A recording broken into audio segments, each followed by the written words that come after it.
Very much.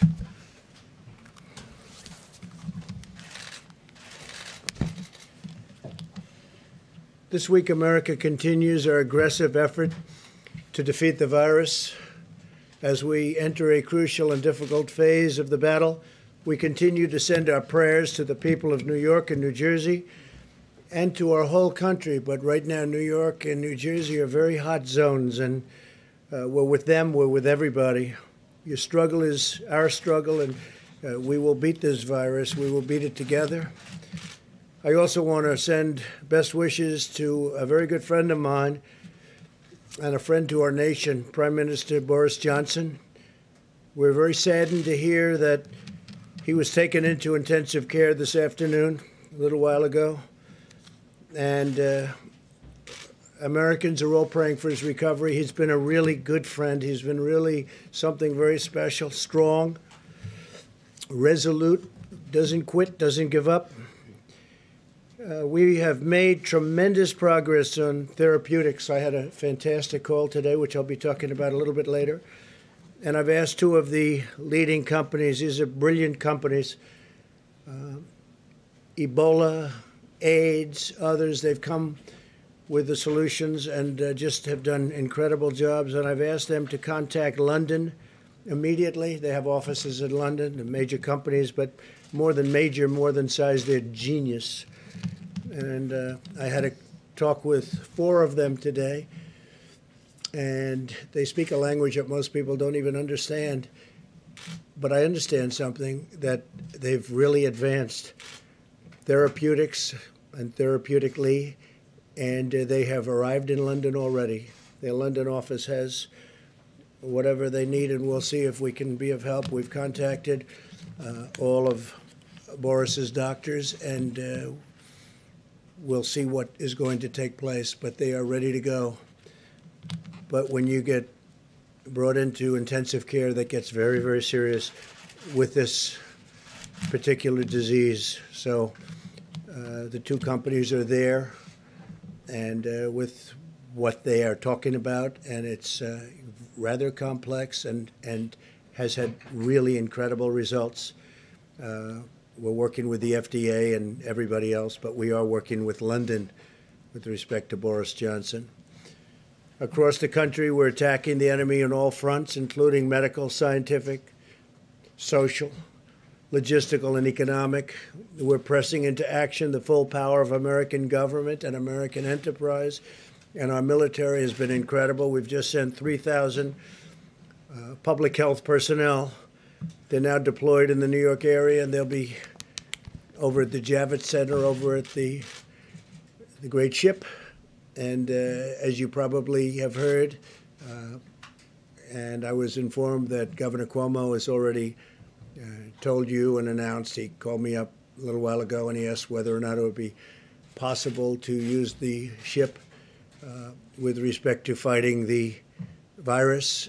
And we hadn't had that in mind at all, but we're going to let him do it, and we're also going to let New Jersey, Governor Murphy, we spoke with him a little while ago, and New Jersey is going to use it also because New Jersey is a hot spot. So Governor Murphy and Governor Cuomo are going to be using the ship, New York, New Jersey, and it's a big ship, and it's now COVID. It's set for COVID, and we are going to, hopefully, that will be very helpful to both states. The Javits Center, which is 2,900 beds, just built by our military, also is going to be manned now by the military, and they should be in place tomorrow. And they'll start sending quite a few people over to the Javits Center. It's convenient. It's right in the middle of everything. So that'll be something great. And we appreciated Governor Cuomo's really nice statements, and likewise Governor Murphy. We have worked very well with both of them, and with, frankly, all of the governors. Vice President Pence had a call this morning with them that lasted for close to 2 hours. And I understand there wasn't a negative person on the call. 50 governors, or just about 50 governors. I think they were all on, from what I understood. And they were very positive about everything their federal government has been doing for them. And you'll hear what that is, and it's rather amazing, actually. Nationwide, the Army Corps of Engineers is building 22 field hospitals. These are big hospitals and alternate care sites in 18 states. So you have a combination of 22 field hospitals. In addition to that, we're building alternate care sites, which is a little bit of a smaller version of the hospital. And we have a lot of them, and they're going up in 18 different states. In total, we have deployed 8,450 hospital beds from federal stockpiles. And, if you think this is done over a period of weeks, it's incredible, actually. More than 8,000 ventilators have been sent from the national stockpile to our cities and states, backed by the Defense Production Act, which we've used very strongly, very powerfully. So powerfully that we don't have to use it too much, frankly. And it's nice when you don't have to. We're getting more than we ever bargained for. American industry is stepping up. Manufacturers are really going to town, and we have thousands of ventilators being built as we speak, and we have hundreds that are being sent to different locations, and we're ready to roll with almost 10,000 that we have in the federal stockpile. When I say ready to roll, too, I mean exactly what that states. We are, wherever that monster goes, we're able to move with it. Great flexibility. We have tremendous flexibility. And we have people waiting, and they're ready, willing, and able, but waiting to bring them wherever it may be, if they need it, if they're needed.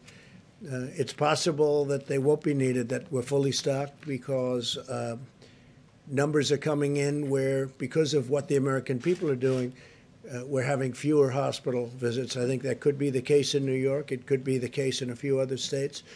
And fewer beds, fewer hospital visits mean fewer ventilators. So we'll see whether or not our original projections were right. But anyway, I had a very good talk with both governors, and I think they're very happy, extremely happy about what we're doing for them, and especially going all COVID. So that'll take place almost immediately. FEMA and HHS have directly distributed 11.7 million N95 respirators. Think of that. Get the number. 11.7 million N95 respirators. 11.7 million. 26.5 million surgical masks. 5.3 million face shields. 4.4 million surgical gowns, and 22.6 million gloves. 22.6 million gloves. We have also arranged for vast quantities of additional materials to be allocated through donations and existing supply chains. We've also given tremendous medical material and supplies throughout the 50 states and territories. And through Project Airbridge, we have succeeded in bringing plane loads of vital supplies into the United States from overseas. We had an additional 3. These are massive planes, by the way. The big planes are very big, very powerful, and they're loaded to the gills with supplies. And rather than bringing them into our stockpile, as we've discussed, we bring them to all the different locations where they're needed, so we can save a big step and a timely step. Because of my actions under the DPA, I can also announce today that we have reached an agreement, very amicable agreement, with 3M for the delivery of an additional 55.5 million high-quality face masks each month, so that we're going to be getting, over the next couple of months, 166.5 million masks for our frontline healthcare workers. So the 3M saga ends very happily. We're very proud to be dealing now with 3M and its CEO, Mike Roman. I just spoke with him, and I thanked him for getting it done.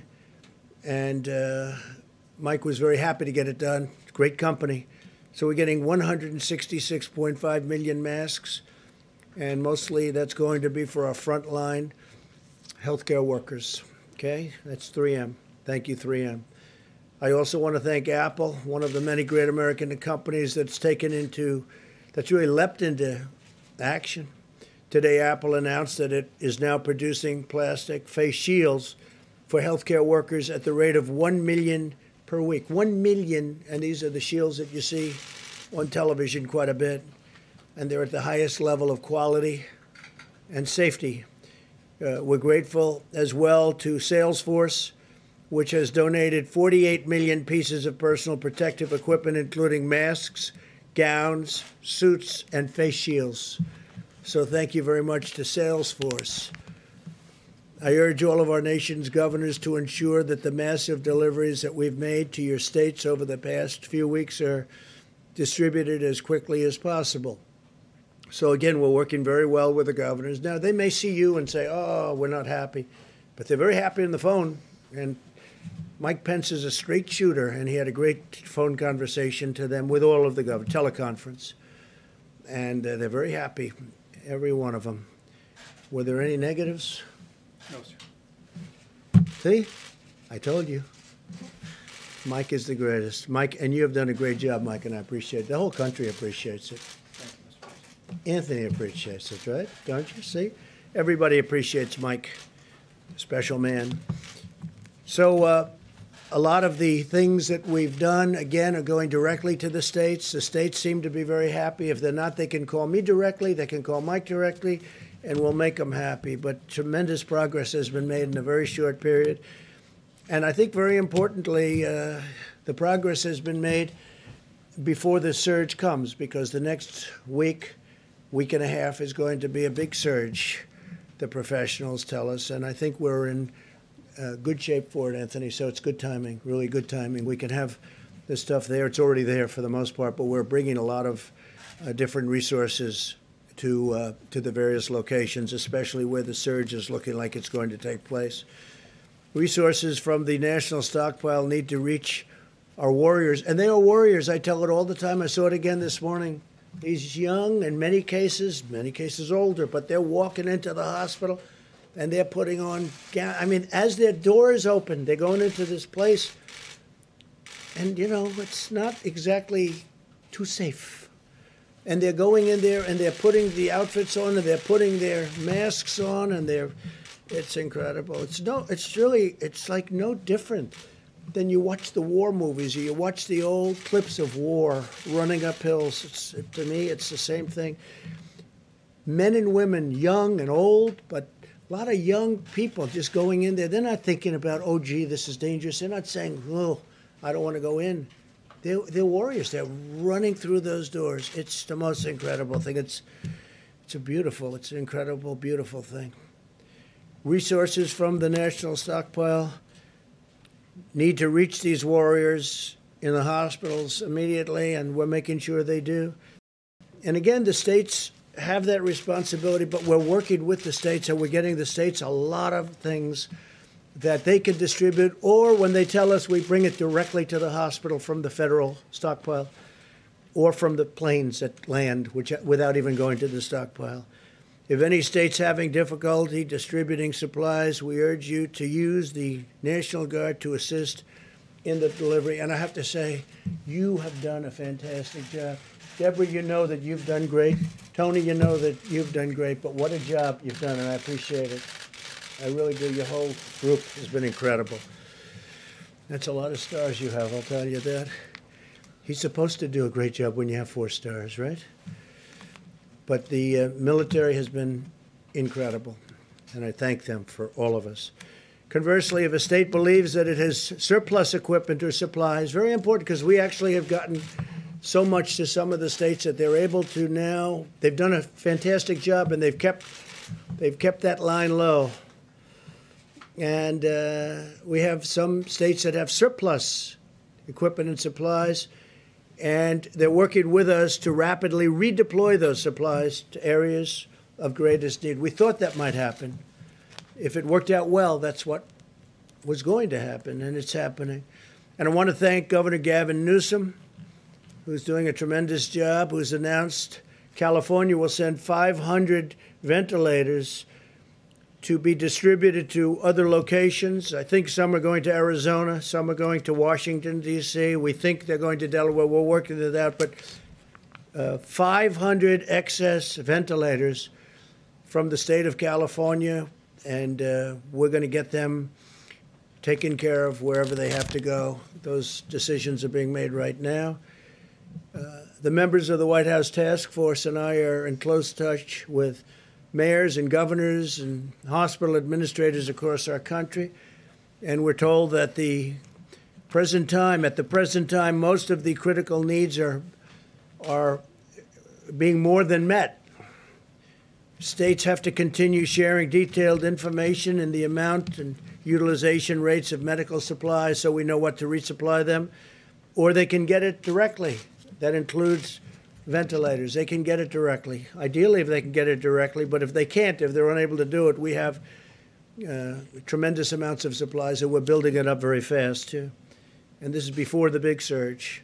This information is fundamental to our ability to deliver the material when and where it's most needed. Now, Mike, in his conversation today, I think got some information as to a couple of locations where we're going to be delivering large numbers of ventilators and large numbers of medical supplies, and we'll take care of that. But some of the states are very happy. Even Governor Pritzker from Illinois is happy.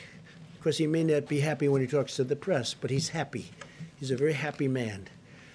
We're increasingly hopeful that the aggressive mitigation strategy we put into place will ultimately allow our hospital system to successfully manage the major influx of cases that we have right now. Again, I say that we're finding, because of the incredible job done by the American people, in conjunction with everybody, governors, the military, federal government, state government, local government.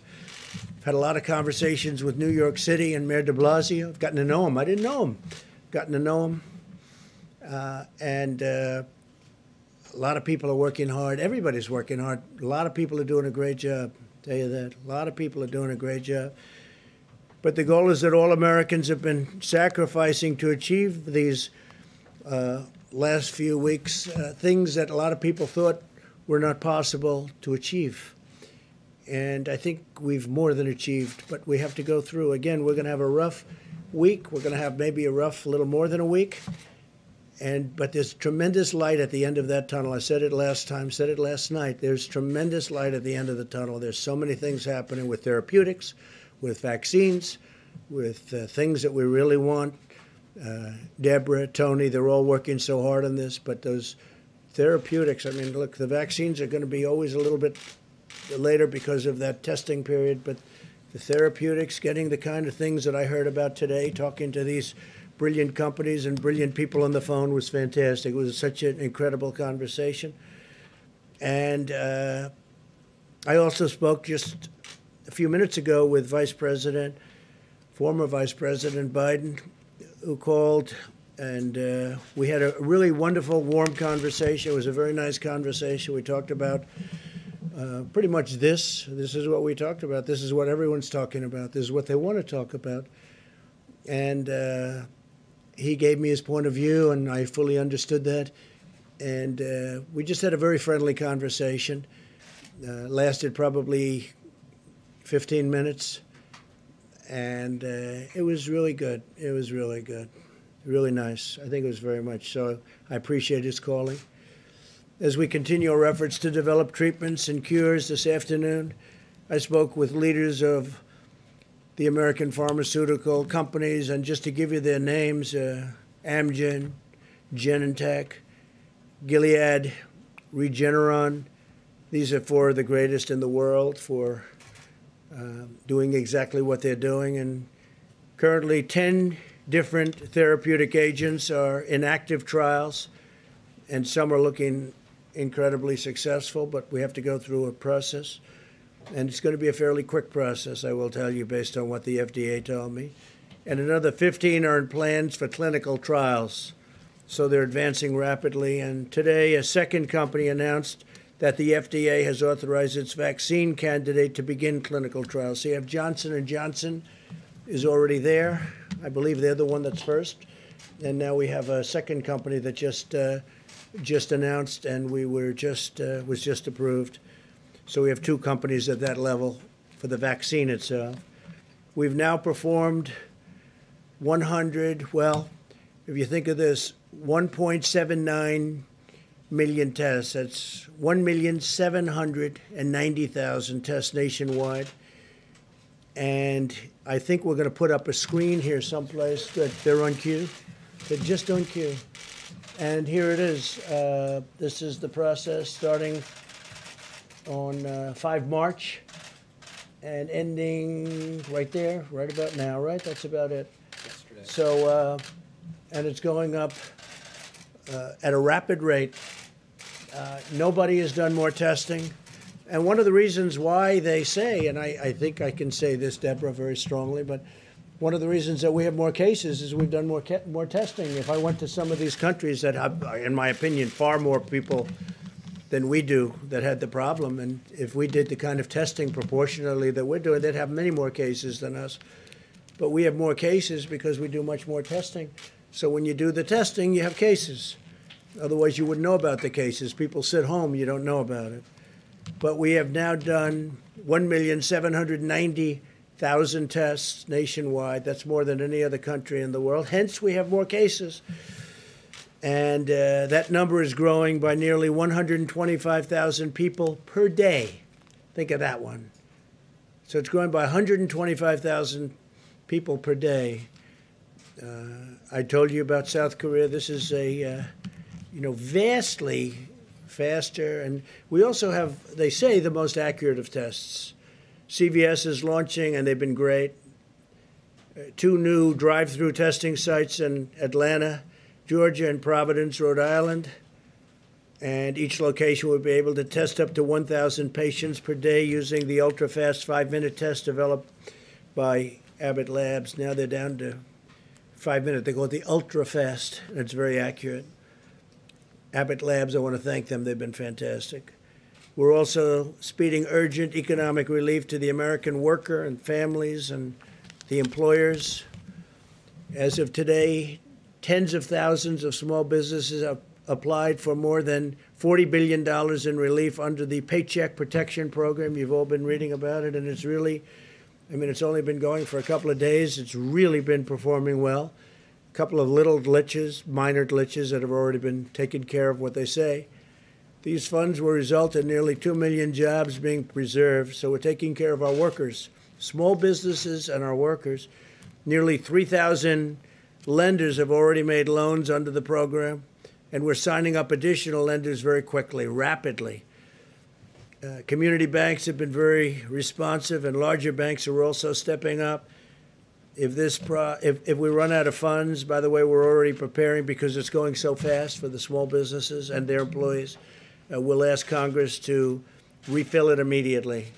But the banks have been great. The big banks, the Bank of America was right up there at the beginning. J.P. Morgan Chase has been great. After the first day, they really came through, and a lot of the big banks, but the community banks have been fantastic. As we announced last week, we are providing $100 billion in direct support for our hospitals. And the first tranche, $30 billion, will be distributed this week. So I want to say one other thing. Our farmers, we love our farmers. And as you know, as of April 1st, the China trade deal, $250 billion, they purchased $250 billion from us, if not more. And of that, approximately $50 billion is expected to be with our farmers. So it kicked in as of April 1st, and we'll see how it goes. It seems like they're buying, so we'll let you know how that's going. But they're buying anywhere from $40 to $50 billion worth of our agricultural product. That should have a huge impact on our farmers, a tremendous impact on our farmers, but we're watching it very closely.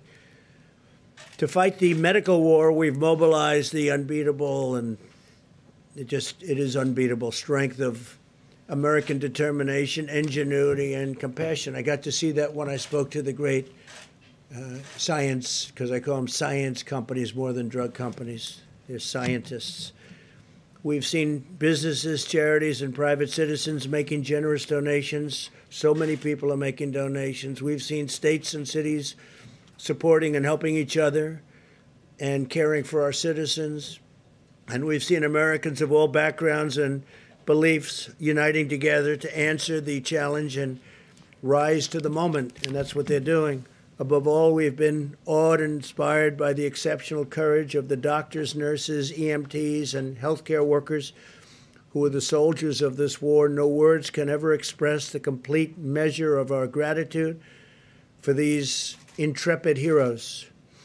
One Cleveland patient credited his medical team for not only saving his life through their skill, but forever changing his life through their example of selfless devotion. Couldn't believe it, so generous he was with his statements. And he talked about their bravery in an area that was in such trouble, an area of that hospital where people were dying, and he talked about their bravery. Another survivor in Houston said simply, "I will consider them my angels forever. I will consider them," think of that, "my angels forever." As our nation endures the depths of loss and grief, we are also witness to the summit of American virtue, character, and courage. With the love and dedication of every American patriot, we will win this battle, we will defeat this enemy, and we will rise from this present crisis with new strength, unity, and resolve. And that's what's happening. Tremendous stories are coming out of this horrible moment, very dark moment for the world.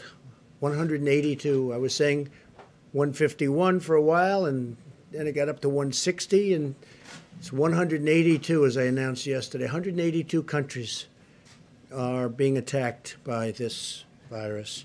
So I just want to thank everybody. I want to thank the American citizens for doing a great job. Stay inside, and let's win this, and let's get our country open as soon as we can. I think it's going to be sooner than people think. Things are going really well. Again, light at the end of the tunnel.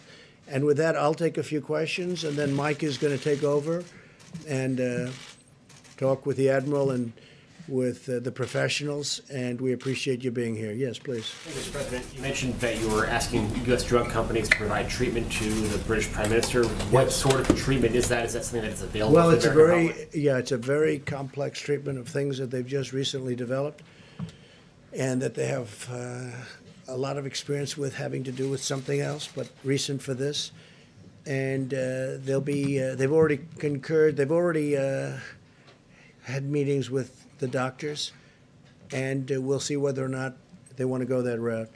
But when you're in intensive care, it's a big deal. So they're there and they're ready. I think we have three of them. I spoke with four. You know who the four would be, and you know the people within those. You'd know the companies. I told you the companies, but the people are the greatest in the world. So they're at the hospital, and we'll see. And they have everything with them should it be needed. Hopefully it won't have to be needed, but should it be needed. I found Boris to be a fantastic person, just like a fantastic, warm, strong, smart guy. He loves his country. You see that? I mean, he fought like hell for his country. And intensive care is big stuff, really big stuff. Yesterday you were asked about this as well, but now that he's been moved to intensive care, does that give you and the Vice President any pause or additional concerns, steps that you're taking to preserve the continuity of government here? No, I don't think so. Mike had his test a couple of days ago. I had my test a couple of days ago. So, and we're here, and here you are. So, no, I don't think so. But I think we'll probably, just because of questions like that, I think we'll probably have maybe quite a few tests. It's not the worst idea. You know, the system of testing now is so quick and so easy. So I could see, and you were tested again today? You sure you're okay? I'm okay. Good, then I'm staying here. Despite the nearly 1.8 million tests that you say the United States has done, the Inspector General for the Department of Health and Human Services released a report today, a survey of more than 300 hospitals across the country, and the #1 complaint from those hospitals were severe shortages of testing supplies and Well, a it's really just wrong. long wait time. I mean, It's a just week wrong. or longer. And did I hear the word Inspector General? Really? It's wrong. And they'll talk to you about it. It's wrong. But this is your own government. Well, where did he come from, the Inspector General? What's his name? It came from the Inspector No, General what's his name? report. What's I his don't name? know his name Well, off the top find of me my his name, head. let me know, okay? If But- you find me his name, I'd appreciate it. But sir, these are hospitals All I can tell that you do is not- this, we sir, put up on the these are board, hospitals- you're gonna ask the Admiral, but These are we are hospitals doing, who say that they're waiting a week or longer Fine. to get You'll their speak to test the Admiral. results. Why but is we've it done still more taking so testing long? and had more results than any country anywhere in the world. They're doing an incredible job. Now they're all calling us, they want our testing. What are we doing? How do you do the 5-minute test? How do you do the 15-minute test? So give me the name of the Inspector General. Could politics be entered into that? Go ahead, This please. is our, Go ahead. Thank you, sir. Are you worried about retaliation to your decision to ban export of medical goods, like Indian Prime Minister Modi's decision to not export hydroxychloroquine to the United States and other countries? I don't like that decision. If that's, I didn't hear that that was his decision. I know that he stopped it for other countries. I spoke to him yesterday. We had a very good talk, and we'll see whether or not that's his. I would be surprised if he would, because India does very well with the United States. For many years, they've been taking advantage of the United States on trade. So I would be surprised if that were his decision. He'd have to tell me that. I spoke to him Sunday morning, called him, and I said, we'd appreciate your allowing our supply to come out. If he doesn't allow it to come out, that would be okay. But of course, there may be retaliation. Why wouldn't there be? Yeah, please. Thank you, Mr. President. The Paycheck Protection Program has gotten off to a confusing start for small I don't businesses think so. I think it's done very well. Wells Fargo has stopped taking applications. Bank of America Not initially anymore, they haven't. prioritized taking applications from clients that were already Bank of borrowers. America has So- been the leader, taking tremendous numbers of applications. And of course, there may have been, they wanted to have a slightly different application. They wanted to have a little different information. But Bank of America has been a leader. They're number one in terms of applications. I wish you'd ask the question differently. Why don't you say it's gotten off to a tremendous start, but there are some little glitches, which, by the way, have been worked out. It would be so much nicer if you do that. But you're just incapable of asking a question Sir, what in a oversight positive measures way. is the federal government It's putting already in done. place It's already to done. ensure that there is It's taken the fairness? measures. It's taken the measures. And we may even do a different system, not with this. We're going to have to probably add more money to this to save and to keep our small businesses going and to keep the employees of those small businesses working. But it's such a positive event, and you ask it in such a negative way. It just, I wish we had a fair media in this country, and we really don't. Speaking of unfair, go ahead. Mr. President, the acting Secretary of the Navy told the crew of the USS Roosevelt that Captain Crozier was either, quote, too naive or too stupid to be in command. Is it appropriate for the Chief Officer of the Navy to be speaking this way about this captain? Is this Well, I the haven't right heard way- it exactly. I haven't heard. I heard they had a statement that was made. If that were the statement, it's a strong statement. Look, the letters shouldn't have been sent, and certainly they shouldn't have been leaked. This is a military operation. I must tell you, I've heard very good things about the gentlemen, both gentlemen, by the way. I will say this about both gentlemen. And I may look into it only from the standpoint that something should be resolved, because I'm hearing good things about both people. What might you look into, sir? I may just get involved, if it's okay with you. Who you mean? You Yeah, might- because you know what? You have two good people, and they're arguing. And I'm good, believe it or not, at settling arguments. I'm good at settling these arguments. So I may look into it in detail, and I'll be able to figure it out very fast. But that was a statement. It's a rough statement, but look, Reinstate him if you decide it was- letters should not have been sent to many people, unclassified. That was a mistake. It's a mistake that shouldn't have been made, because it's unfair to the families of the people on the ship because they get nervous, and it shows weakness. And there's nothing weak about us now, not anymore.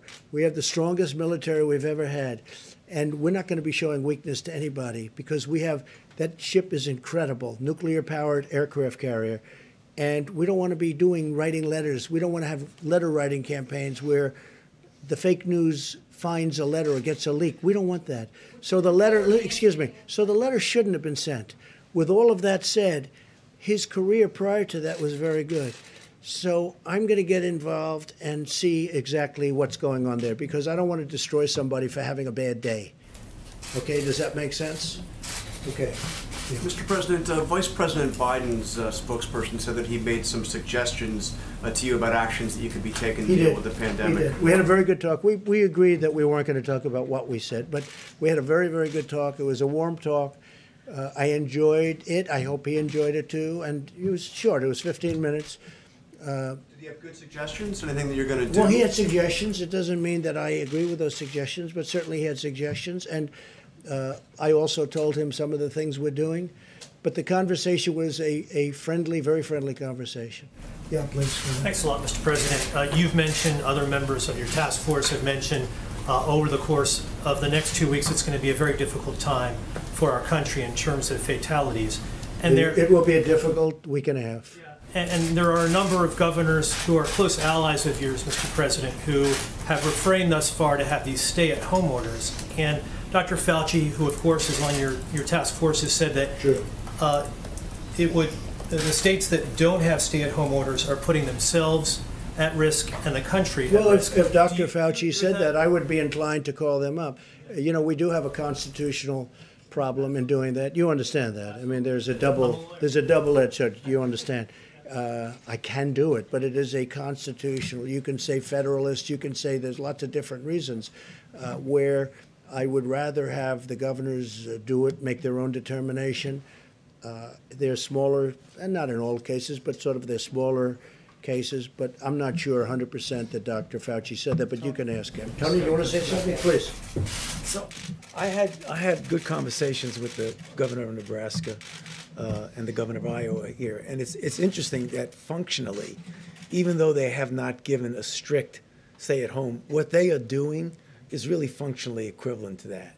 And we had a really good conversation with both of the governors. And when I had mentioned that, I think there was a public response that they weren't really doing anything at all, and they really are doing a very good job, both of them. Those are the only two that I spoke to, but it was a really good conversation. And I want to make sure people understand that just because they don't have a very strict stay-at-home order, they have in place a lot of things that are totally compatible with what everyone else is doing. If I could ask a question, Dr. Fauci, before you... Go ahead. About getting back to normal, you said you wanted to get back to normal as soon as possible. Will we truly get back to normal in this country before there's an actual vaccine that's available to everybody? How do you start lifting the restrictions safely? Yeah, well, John, if back to normal means acting like there never was a coronavirus problem, I don't think that's going to happen until we do have a situation where you can completely protect the population. But when we say getting back to normal, we mean something very different from what we're going through right now. Because right now we are in a very intense mitigation. When we get back to normal, we will go back gradually to the point where we can function as a society. But you're absolutely right. I mean, if you want to get to pre-coronavirus, you know, that might not ever happen in the sense of the fact that the threat is there. But I believe with the therapies that will be coming online and with the fact that I feel confident that over a period of time we will get a good vaccine, that we will never have to get back to where we are right back now. So if that means getting back to normal, then we'll get back to normal. I think that with the therapies, and I think that with the vaccines, which I have total confidence are coming, and I'm dealing with the companies. I'm talking to Johnson & Johnson. I'm talking to all of them. I think that when you add the tremendous stimulus that we're giving, like, for instance, deductibility for restaurant expenses for restaurants and entertainment, the money that we're talking about for small businesses and employees to keep everybody working, and other things that we're frankly working on right now, which are going to be great for our people. I think when you add that to it, I think we could get more than back to normal from an economic standpoint, actually be better, but more than back to normal. But I would agree that we'd love to see a vaccine, but immediately would love to see a therapeutic. And I think we're getting very close. Do you think you'll be able to lift restrictions on April 30th right now? I don't want to comment on that, but I can tell you that we certainly want to try. We certainly want to see what's going on. We're doing very well. Look, you look at those. You look at most places where that You can call it the bump, you can call it the hill, you can call it the mountain, you can call it whatever you want to do it. It's very flat. You take a look, and that was done through mitigation. That was done through a lot of good work. And that far exceeded our expectations before. I mean, people can't even believe how low some of those bumps are, some of those hills are. They're very surprised. Now, you have a couple of tough ones. New Jersey's been very tough, and New York has been very tough. They're crowded in. It's tight. It's tougher. But far exceeding. California far exceeds. Washington State far exceeds. You look at so many of these states, how well they're doing. The 8 states, by the way, and I haven't spoken to the governors, but Tony's so right. They may not have it from the standpoint that they're saying it, but those people are practicing it, and they're doing a fantastic job. Take a look at where they are in terms of the levels, but take a look where they are. So, but if I thought it was something that, and I've looked at him, and I've looked at him very carefully, looked at him today, looked at him yesterday, from a constitutional standpoint, I'd love not to get involved with that, and not from a legal standpoint, just from a moral constitutional standpoint. Because legally, I can. But morally, I believe in our Constitution much more so than most people. And I'd love to be able to let the governors do what they have to do. Those states are doing a fantastic job, all 8 of them. They're doing a fantastic job. So we'll see what happens. As for your question, you fully understand what I'm saying, so thank you. Yes, please. Hi, 2 questions if I may, one from somebody outside the room. But first, can I ask, do you think Boris Johnson, when he talked about shaking hands with hospital patients, did he downplay the threat of this virus too much? And do you know exactly what his current Well, I think position is? Boris was looking at it differently. He was looking at it earlier. He was looking at it like ride it out. There were many people thinking about riding it out, meaning, whatever it is. But then you see what starts to happen, and the numbers become monumental, and they decide not to do that. We actually moved early. We moved early because of what we did with respect to the ban on China coming in, and then Europe coming in. That was an early ban, too. And then UK. No, he waited a little while, and he felt that, but he got, he made a decision very quickly thereafter to do what they did, and they've gone to a very strict lockdown. But they're suffering greatly as a nation right now. They're going through a lot. They're a nation that's having a difficult time. But I've gotten to know him. He's just such an incredible guy. It was just so shocking to see that, because you know what that means. Intensive care is a big deal with regard to what we're talking about. That's a very big deal, very scary deal. Yeah, please, Jeff. Just somebody who can't be in the room due to social distancing has asked me to ask a question. It's Thomas Howell of the Washington Times. How many health workers in the US have become infected with COVID-19? And if the answer is not known, will the CDC be publishing that data Yeah, I soon? could get you that information. I think they'd probably be willing to give that, right? Yeah, we could get you that information. Jeff, please. Mr. President, OPEC is meeting on Thursday, and Yeah. they have said that they are willing to make a cut in production if the U.S. chips in as well, which suggests that they want you to ask U.S. producers to do an Well, you're the first orchestrated one that's cut. told me that. I don't know. We'll have to make that decision. And maybe we will, maybe we won't, but we'll have to make that decision. But you would I think the cuts are automatic. If you're a believer in markets, I can guarantee you there's a cut from pre this condition. Look, this happened because of the virus. The virus knocked out 40%. It went down in 1 hour. I mean, literally, when places closed up, you're talking about a 40% cut.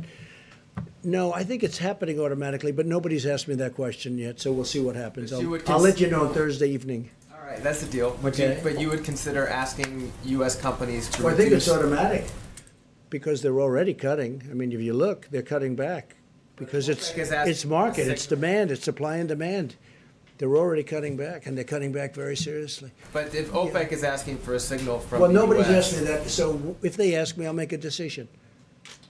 Okay? But again, it's happening anyway. Yes, please.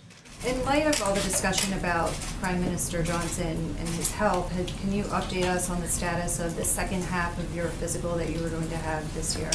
Yeah, so I had a physical. The first half was very successful. I did it on a day when I was in the White House, and we were able to do that, as the doctor reported. and I have some, the second half of the physical different. Probably is done at Walter Reed, and I'll do that at the appropriate time, but I feel very good, and according to the doctor, very good shape. Can I just ask you again on the idea of a national stay-at-home recommendation? What is giving you so much pause about making a recommendation? I told you. He understood very well. I appreciate your understanding. But it's not an order, it's called just a the Constitution of recommendation. the United States, and I'd rather have, if possible, for the governors to make the decision. If a decision was very necessary, and they have done a good job, and Tony said it better than anybody, they are doing what we're asking them to do without having to put the seal on it. But I will say, if I thought it was necessary, I'll do it in a heartbeat. Do you agree with the Georgia governor opening the beaches? Opening what? The beaches? I haven't seen. I'm going to have to see to what extent. I'm going to have to see how many people you're talking about. Are they crowded? Are they packed? Are they not packed? We'll have to take a look at it. Right now, it's very early for beaches in Georgia. So right now, very early, so I'll take a look at it. He's done a very good job as the governor. He knows what he's doing, but we'll have to take a look. It really does depend on, how crowded it may be. But I will talk to him, and I will ask him that question. I would ask him, yeah, please. Mr. President, you said last week that you were considering travel restrictions around hotspots. Is that something that's still on the table, and at what point? We're looking at it, and the airlines have been cutting their routes. You saw that yesterday. They announced big cuts in routes. We need some flights for emergency use for military people. We need some flights for medical people, and there are very few flights, as you know. And the flights that are going out are, I think they said they're 3 to 4% full. You have 3% of the plane is occupied, so it's they're generally very empty planes. But it's good to have. It's a tiny amount of flights relative to the overall, and we need them also for medical workers. Otherwise, we're going to have to do a whole big thing with our own planes. So they're done for a reason. There's also testing done when people get onto those planes, and also when people get off the planes. If I can follow up on this question of the HHS Inspector General, and by the way, her name was Christy Grimm, and it wasn't so much her opinion, but they interviewed 323 different hospitals. Well, it still could be her opinion. When was she appointed? I'm not sure when she was appointed. Would you do me a favor? Let me know. I'll check. No, let me know now. I have to know now, John. Let me know now. Because we are doing an incredible job in testing. We are doing a better job than anybody in the world right now in testing. There's nobody close. And other nations admit this. Other nations have admitted it very strongly. Other nations are calling us, wanting to know about our testing.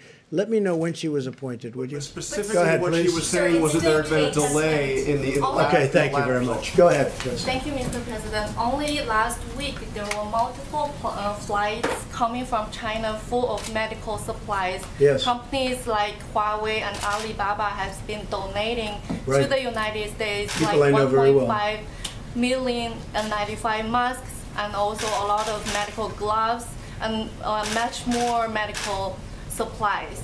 Sounds like a statement more than a question. And Chinese Ambassador Cui Tiankai last night wrote an op-ed on New York Times calling to cooperation with the United States. So are you personally working directly with China? We just signed a trade deal.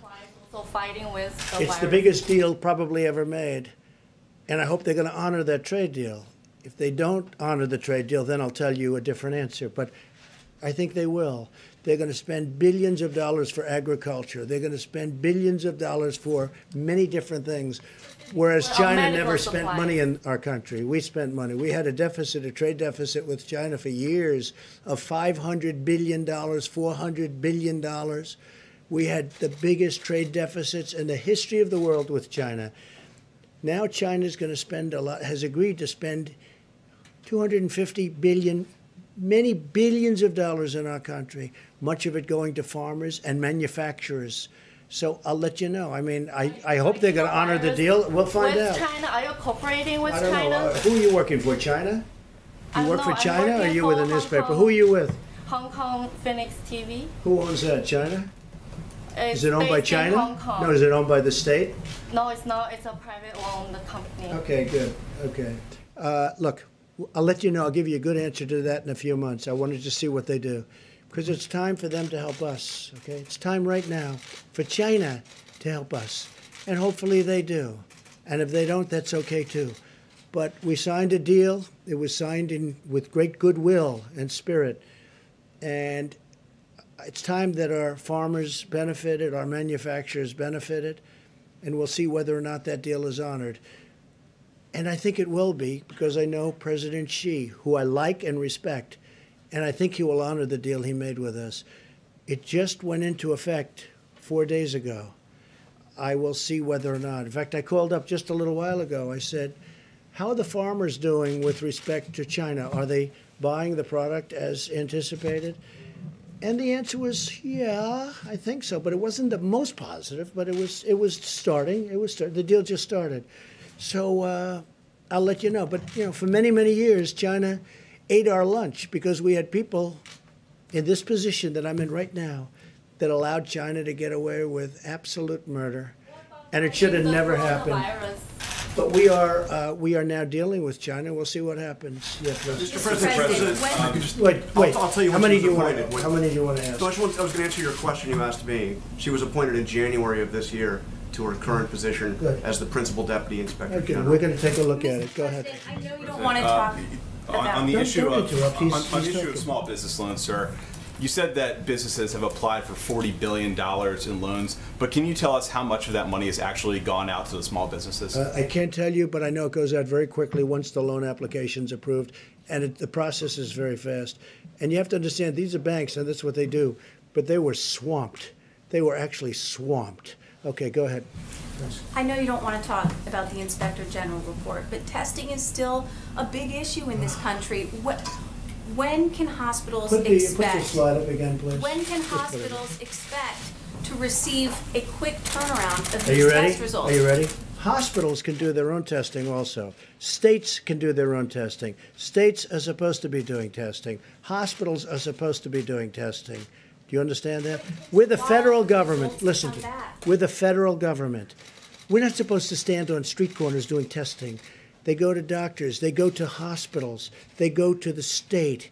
The state is a more localized government. You have 50 of them, and they can go 50 within here. You also have territories, as you know, and they do the testing. And if you look at the chart, if you take a look, did they put it up? Yeah, just take a look. And these are testing, and the results are now coming in very quickly. Initially speaking, the tests were old, obsolete, and not really prepared. We have a brand new testing system that we developed very quickly, and that's your result. And you should say, congratulations, great job, instead of being so horrid in the way you ask a question. Please, go ahead. Mr. President, today... Yeah, I'd love to have the Admiral speak to that question. Yes, it's a great idea. So I can talk a little bit more about testing later on, but as the President said, 1.79 million tests have been done, and this does not count the hundreds of thousands of tests that are done within hospitals that are now currently not reporting, so I'm sure we're well over 2 million. That Inspector General report was done here, 23rd, 24th, during our ramp-up period, quite a long time ago. There was clearly, and it's hard to interpret the report because it mixes up all kinds of things, but clearly there was complaints by some hospitals of a backlog, probably at send-out tests. And that is true. There were several days of backlog at some of the major labs that have been taken care of. We know now that the ACLA labs now have a 24 to 48-hour turnaround. They're doing well over 100,000 tests a day. We now have the Abbott machine that's point of care. That's 18,000 of those instruments throughout the country. The Cepheid machine is now all across the country with a 45-minute turnaround. We have worked directly with many of the hospitals that have their own laboratory-derived tests. Some of those really, quite frankly, didn't understand the regulatory freedom they have to use other different kinds of instruments or different kinds of reagents. So, like they do now, and I'm on the phone with them all the time to make sure that everything is clear. We have a 24-hour call number. But that's what it was there for. And I don't know the Inspector General. I don't know that person. I tell you one thing I have a problem with.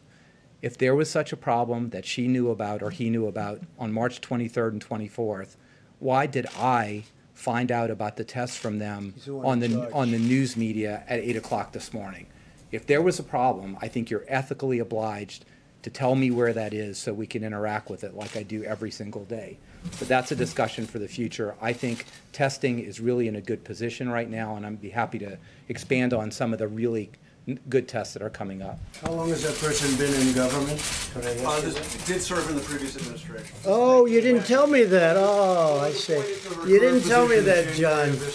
Tell me that did serve in the previous administration. You mean the Obama administration? Thank you for telling me that. See, there's a typical fake news deal. You asked me when she was appointed. I told you when she was appointed. You're a by your third-rate administration. reporter, and what you just said is a disgrace, okay? You asked me, you said, sir, just got appointed. Take a look at what you said now. I said, when did this person, how long in government? Well, it was appointed in the Obama administration. Thank you very much, John. Thank you very much. You will never make it. Go ahead, please. On the ventilators, Well, that's maybe a this is best terrible for Admiral Jawar, but can you tell us today how many ventilators are in the federal stockpile? I'm not going to tell you how many are in the stockpile, but I can tell you that we look at ventilator use granularly every single day in every single state and down to the hospital level. So we have been able to meet and easily meet all the ventilator requirements that have been brought to us by the state. No one has not gotten a ventilator that needs a ventilator. And as far as we can project, looking at all models, every person who needs a ventilator will get a ventilator. I'm a ventilator doc, right? I'm an ICU physician for children. Spent every day of my life managing people on ventilators. This is my community. It's also the Surgeon General's community as an anesthesiologist. So what we have in the stockpile, I think, is not a number that we give out, but we have thousands remaining in the stockpile. And now you're seeing out of the appropriate American spirit that when a state like Washington or California doesn't need that ventilator, they're doing the right thing by moving them around the country. It's about 9,000, just so you understand. That's right. It's about 9,000. And by the way, you didn't tell me also that this Inspector General came out of the Obama administration. You didn't tell me that either. Okay, please, go ahead. Go ahead. I'm looking, sir, just quickly here, I'm looking at this Inspector General's bio. She appears to have served in government since 1999, but I was hoping to ask you about your call with former Vice President Joe Biden. Is there something that you learned on that phone call, and has that changed your opinion? No, I understood his views before the call. Has that changed your opinion about speaking to people I just think he's very nice. I think he's a nice man. I've always thought he was a nice man. I don't know him. I don't know if I ever spoke to him before, other than to say hello. But I think he's a nice man. We had a very nice call. Do you want to seek now the counsel of some of your predecessors, George Bush, No, but Barack we Obama? may. No, not really. We're doing a great job. Hey, this administration, we inherited a broken system, both militarily, where we've rebuilt our military, where we now have so much ammunition, where, as you remember, a very important general said, sir, we have no ammunition. They wanted to save money on ammunition. They didn't want to save money because they spent money like nobody ever spent money. But you know what? We now have a great military rebuilt, and we have so much ammunition, we don't know what to do with it, okay? And that's a nice feeling to have. But they also gave us empty cupboards. The cupboard was bare. You've heard the expression, the cupboard was bare. So we took over a stockpile where the cupboard was bare and where the testing system was broken and old. And we redid it. And frankly, it would be okay for a small event, but not for a big event. And they had a chance to do it. Somebody said that a certain person, I won't tell you, but a certain person said this will happen. And that's true. The problem is that person never did anything about it. Previous administrations they never did anything about it. You know, we all know all about pandemics and all of the things that we're seeing now, but nobody thought it was going to happen. And if we did think it was going to happen, the problem is nobody did anything about it. We did. We have rebuilt the system, and now we're a fine-tuned machine. We built thousands of hotel beds for New York. We moved a ship in that now we're going to make for COVID-19. We are going to make it so that people having this horrible thing happen to them will be able to use the ship. The ship, as I said, is going to be shared with New York and New Jersey. We've done things that are incredible. When you build, 18 hospitals? We built 18 hospitals. We built medical centers all over the country. And when you have Gavin Newsom and other governors who really have been very nice and generous in their statements, because they make the statements to the press, not just to my face. Others tell us how great we're doing, like the call that Mike had today. I heard from other people that were on the call. He said it was incredible. It was 2 hours, and everything was positive. They were so happy with what we've done. And we're ready to do more if they need it, because we're ready to march.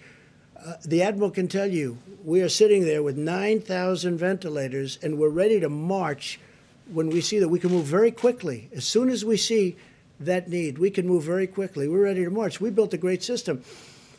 The problem is the Democrats, like a guy like Chuck Schumer, who's a total lightweight, by the way. I've known him for a long time. He'll say, why don't you put a military man in charge? Military man? I have all military men. This man is doing an incredible job. We have 2 admirals, numerous generals. We have the Army Corps of Engineers. We have FEMA. We have this whole force that like nobody's ever seen before. We have a great military operation, and they've done an incredible job. And honestly, people should respect, because nobody's ever seen anything like what we've done. And what they end up with, forget about me, don't worry about me. I will only get bad. If I say, how many ventilators do you need, Governor?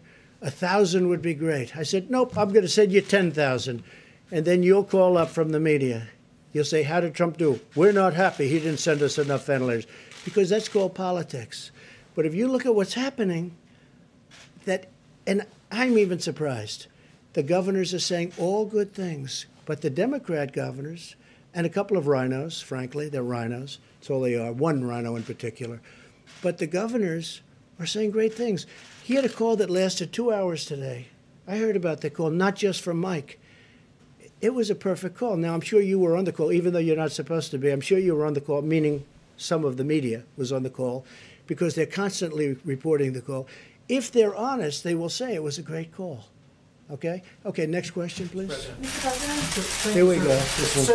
Here we go. You didn't mention the hospitals that were built in New Orleans and Dallas today, but you've mentioned them a number of times previously. There seems to be some concern in Texas that they might lose the hospital in Dallas if it's not We're used. never going to do anything that hurts if Texas. It's not used yet. We're only helping Texas. By the way, the governor's doing a great job over there with this situation. And Texas is so big, you have some parts of the state that are affected, other parts that aren't affected at all. You know, it's an incredible place. But can they keep this hospital even if it's unused?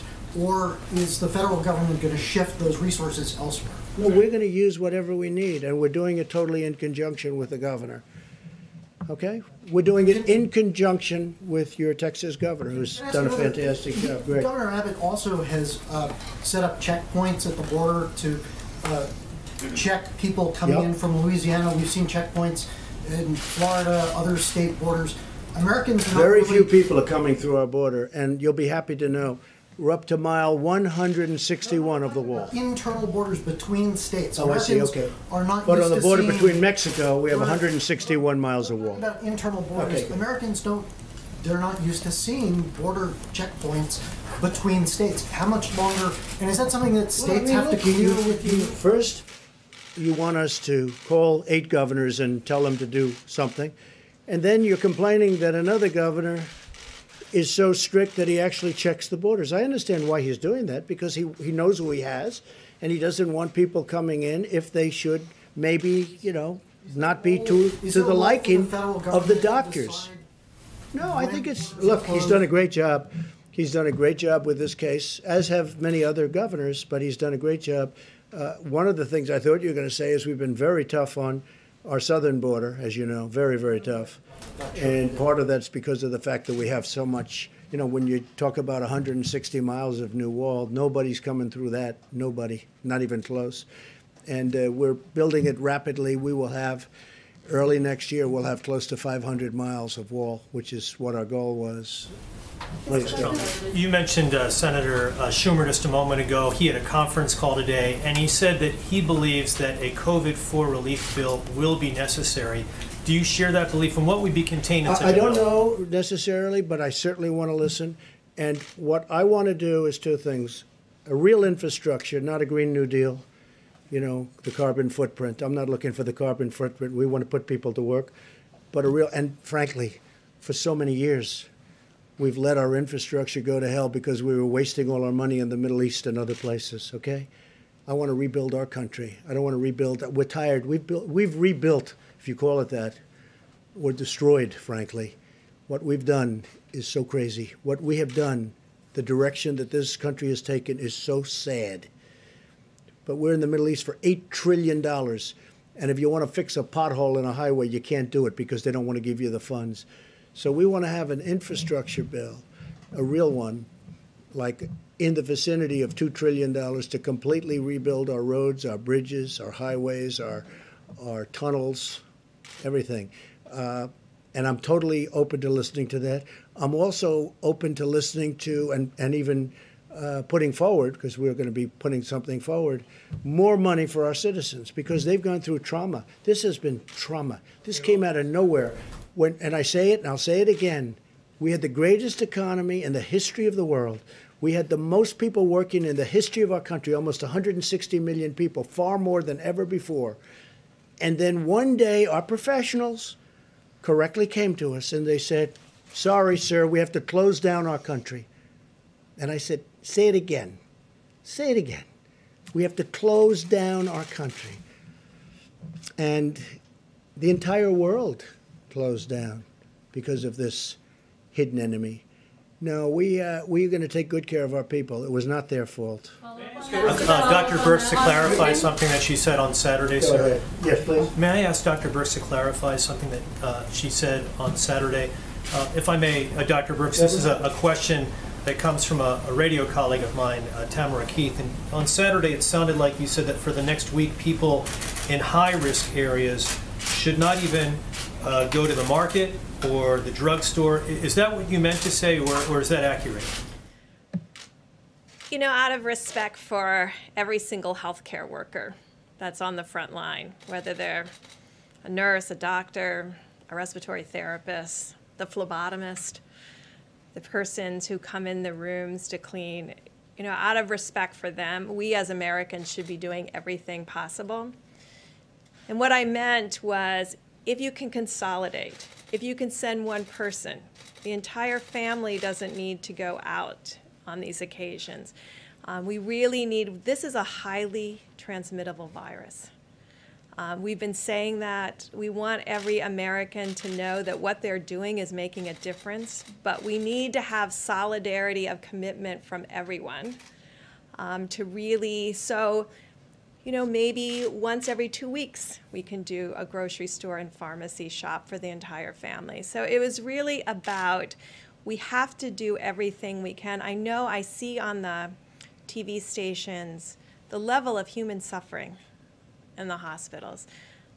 Dr. Fauci and I and Admiral Giroir have spent our lives taking care of others. We need to take care of each other now as Americans and do everything that's in those guidelines. And I know they're tough. I know incredibly how tough they are. My grandchild of 10 months got a fever of 105 this weekend. I'm the doctor, and I couldn't get there. I mean, so I'm trying to explain to my daughter how to listen to her lungs, how to listen to her lungs, and then the baby's lungs. You did not get there? I did not go there. Good, I'm very happy with that. Because of you two. I mean, when you can't take that kind of risk with the leaders of the country. Your grandson's okay? So, daughter, but she's That's coming a lot out of temperature, 105. Yes.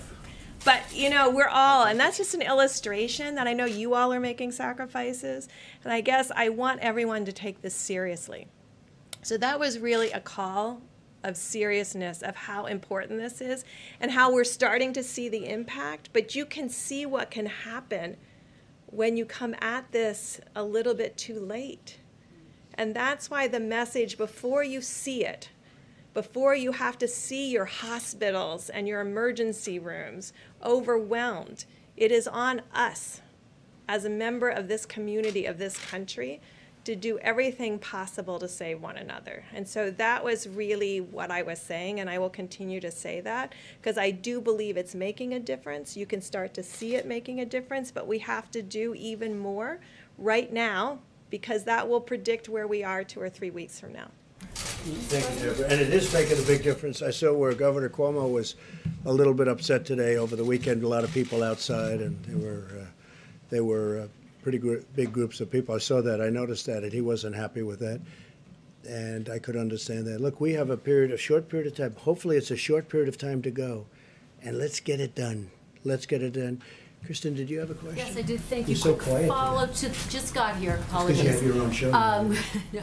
Quick follow to the question about legislation. I know there's discussion about a phase 4, but are you also looking seriously at a second round of direct payments? And are you putting discussions on a potential phase 4 on hold for now while you pursue that? Well, I was opposed to the way of distribution, money distribution, through, as you know, unemployment and through the state offices, because they have very old, not all of them, but many of them have 40-year-old equipment, as I've said, and it makes it very difficult.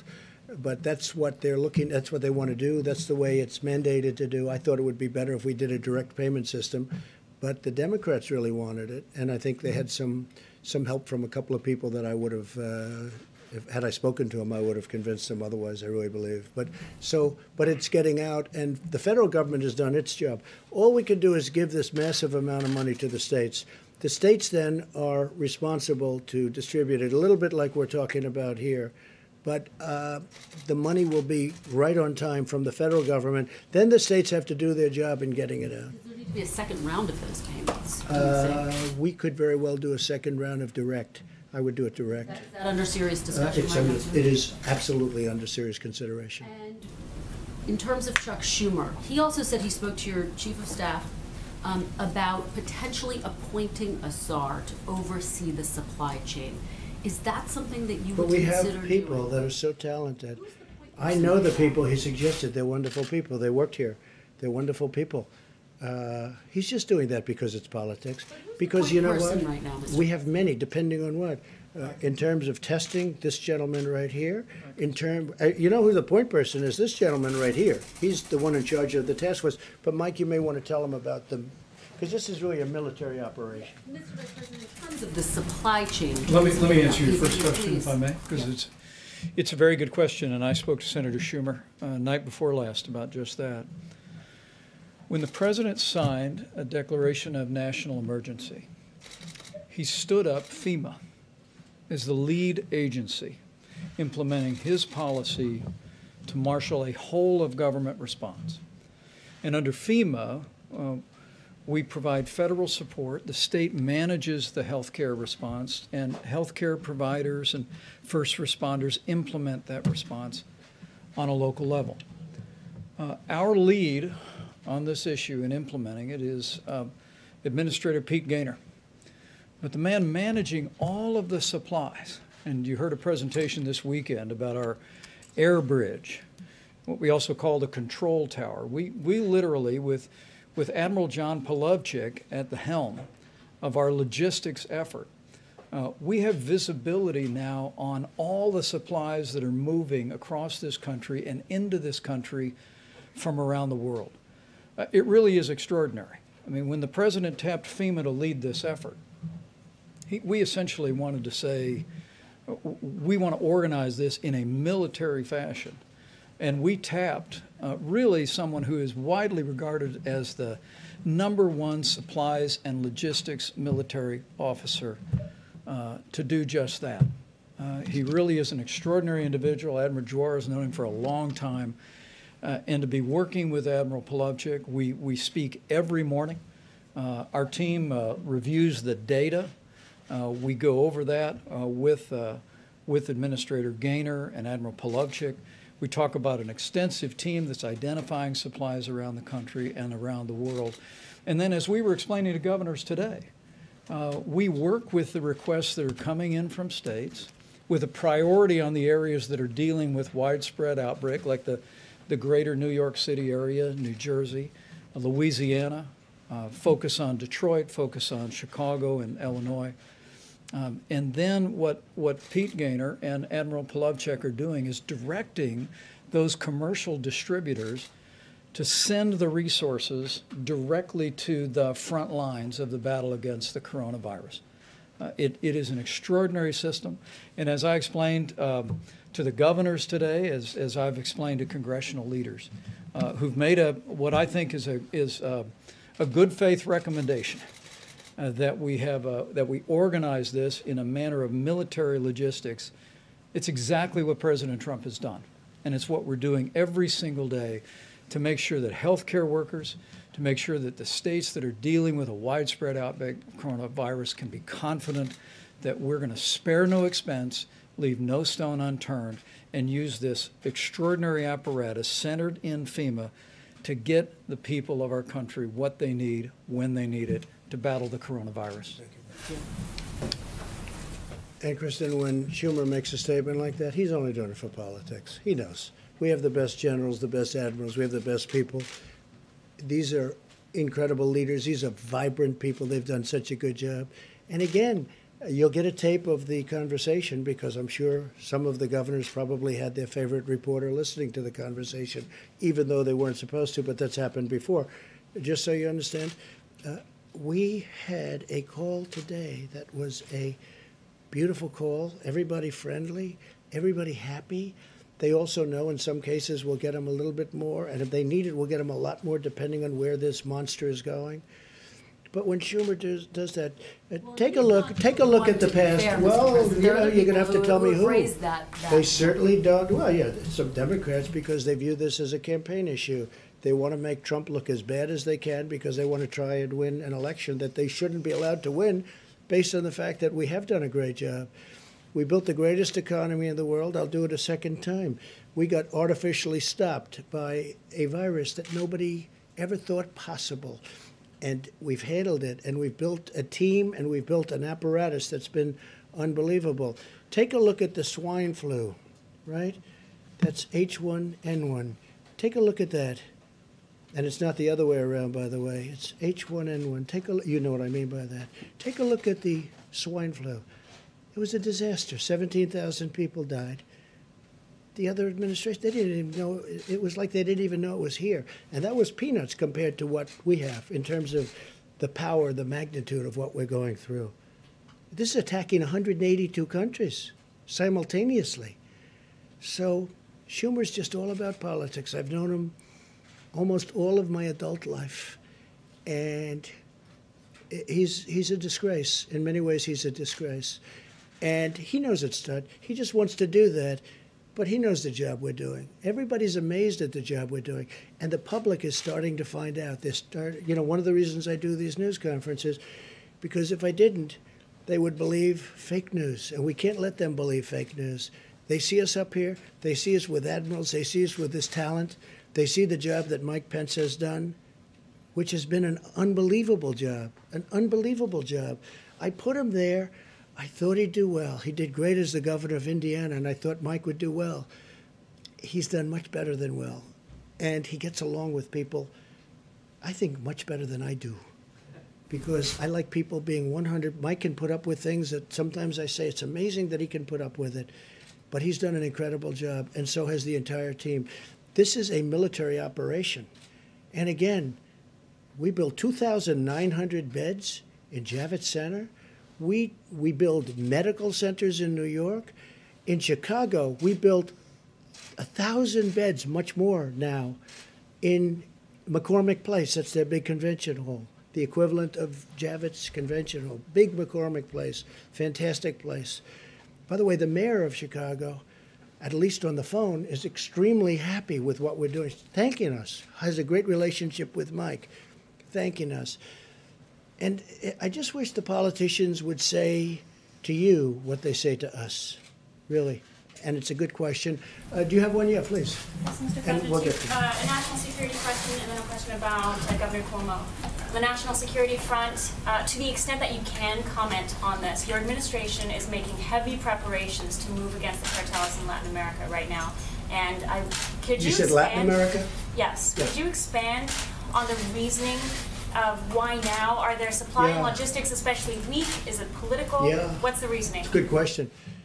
We've moved a tremendous number of boats and ships to the area of, different areas of exactly where you're talking about, because we're tired of drugs pouring into our country from other places.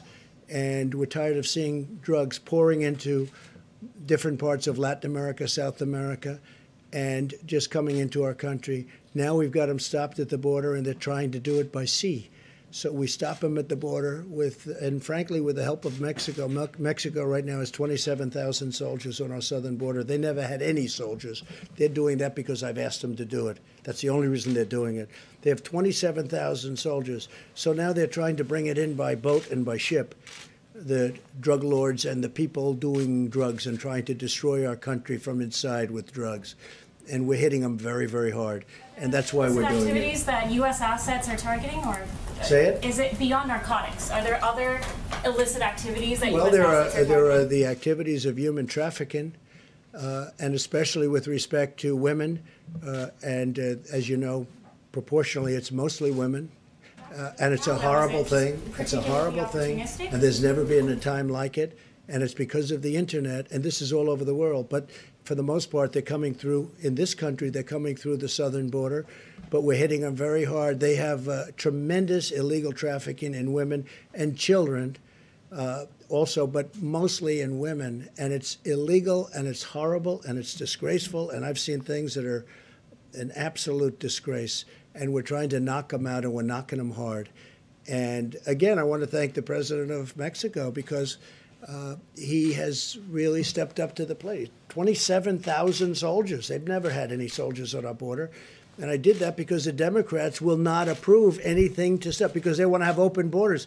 They want to have all these people flowing through our border. And in many cases, they're sick. They have problems that you don't want to know about. Or they're criminals in many cases. Not in all cases, but in many cases. And they don't want to have, they want to have open borders. They want to have sanctuary cities. So they protect criminals. And I don't want to have it. And Joe Biden does want to have that also, as you know, because he said that during numerous debates. I want to have strong borders. And I don't like protecting criminals with sanctuary cities. But we're doing it for drugs. We're doing it for human trafficking. We're doing it because you have to do it. We either have borders or we don't have a country. All right, go ahead. Why did he move? Mr. President, on the question of antibody testing, which is FDA approved now but not widely available yet. I know the Admiral said by May you expect to have millions available. How are you going to prioritize who's going to get the antibody tests, and what is that going to show you? Do you think that's going to be immunity? I mean, I have an answer, but I'd rather have the Admiral answer that. So let me clarify, and I know you probably understand this, is the antibody test does not tell you if you have the active virus in your nose. If you're positive for the antibody, it strongly implies, it means, that you have had the virus before. And to the degree that we know of medical knowledge, you will probably, highly probably, be protected against getting the virus again in the future. So I want to make something clear. There's no antibody test approved. Okay, approved is not a word we talk about. There is a test or two that has received emergency use authorization, and many, many, many others out there that have not gone that way yet. And I want to take this opportunity to caution. There is a very consolidated effort between the FDA, CDC, NIH to validate some of the tests that are on the market right now, because it is very important that they actually do what they say they do. And we have reason to believe that not all of them are going to perform well. I don't know the primary source, but the Financial Times just reported that the UK had 17.5 million antibody tests that they bought, and none of them work. So we're not going to get in that situation. We're going to be very careful to make sure that when we tell you you're likely immune from the disease, that test really said that. Now, I will also make a statement, and there's a lot of work on here, and I'm very excited about it. As opposed to the tests for a novel virus, the antibody type tests are very sophisticated technology, but they're old technology. This we expect to have many tens of millions of tests the first month that we are really sure that the test makes sense. So this allows for surveillance screening, and Dr. Birx is one of the world experts to understand, is 1%, 5%, 20% of Americans have been infected. But it also allows us to have very widespread tens and tens of millions of people screened with a finger prick on the spot.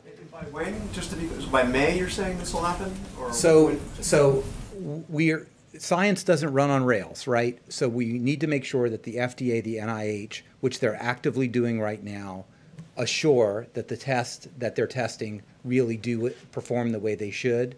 And if things work out the way we believe they will, we will have millions on the market by May in a sophisticated way, in a prospective way, that we get the surveillance we need. We can test people to see if they've been exposed, immune, and go back to work. And a combination of that kind of test with the current kind of tests we have now is how America opens back up. And how do you prioritize who gets those tests? I mean, tens of million, we're a country of 300 million. How do you determine who you're going to have that test? Well, we are having active discussions under the leadership of Dr. Birx and the task force, but you can imagine how that is, right? But with tens and tens and tens of millions of tests per month that are available, you could really do very widespread testing. But let me just give you an example. Which nobody else can do, by the way. No other country can do. I'll just give you one example. It would be very important to know if the virus is still circulating here, whether, for example, a healthcare worker or a long-term care nursing home worker is immune from the virus and can't carry it. Very, very important to protect our elderly in that situation, but also, if you haven't been exposed, to make sure that you really take precautions and maybe take care of the people who don't have the virus and you don't have the virus. So it's complex, but it's not complicated on how you go about looking this in different segments of society. And I don't want to take too much more time at the podium, but antibody tests are a different thing. They're coming. We're highly confident that this can be scaled very rapidly and provide us a bit of information we just don't have now. Jeff, go ahead. Mr. President, may I follow up on what A few you more. said? We'll do a few more. May I, And then Mike is taking over, and you're going to see some incredible work that's been done. Go ahead, please. May I please follow up on what you said with regard to Captain Crozier before? You said Yes. you didn't want to punish him for having a bad day. He had a bad day or bad week. Does that but mean? I don't. Yeah, I'm going to look into it, and I also think our Navy Secretary is a highly respected man. So sometimes that happens with people, and I'll take a look at it. What do you mean by that? Would you consider He had a bad reinstating day him? when he sends a letter out, and he sends copies all over the place, and it's not a classified letter. And it was very disconcerting to the families of the people on the ship. Very disconcerting. So number one, they get worried and scared. It was weak. We don't want weak. But I'm going to take a look because I think he, looks to me like he's an outstanding guy. I looked at his just a little while ago. I looked at his file. And people have bad days, and we'll take a look at it. I guess my question is, what would you consider doing for him? Well, we'll take a look. I want to speak also to the Secretary. I also want to speak to Secretary of Defense, Mark Esper is doing a fantastic job. And we'll, maybe I can help the situation out. I mean, you guys are saying, why is the president getting involved and going? Well, I like to solve problems. It's a problem, I don't want to see men hurt, women hurt. I don't want to see people hurt unnecessarily. Maybe we can solve it easily where, it's not life-changing. But he did a bad thing. Sending a letter out, and many, many copies, as you know. I don't know, I heard 28 copies. I heard a lot. That's a lot of copies. Plus the letter was 5 pages long. I haven't read the letter, but I think it was 5 pages long, single-spaced. That's a lot of writing. He's the captain of a ship. He's a very important person of a very expensive ship, a nuclear-powered ship. He should be writing letters like that. But it happens. Sometimes I'll write a letter that I say, I wish I didn't send it. Not too often, but it happens. Mr. President. Go ahead. Yeah, go ahead. Follow up on that, because the acting Navy Secretary, and I know you were asked about this, but I just want to try one more time. He did say in remarks to soldiers on the USS Roosevelt that Crozier was, quote, too naive or too stupid to be in command if he didn't think that writing Well, that I letter don't want was to a comment bad- on what he said. I understand. Different language, It's Mr. tough President. language, but I don't want to. Let's not get into that. It's tough language. Now, there are some people that think, oh, wow, he says it like it is.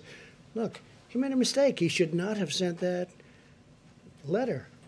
Or he should have gone through his chain of command, which is the typical way of doing it. He's in the military. He's a very important person in the military. He knows it better than anybody in this room what he should have done. And I'm sure he feels he made a mistake.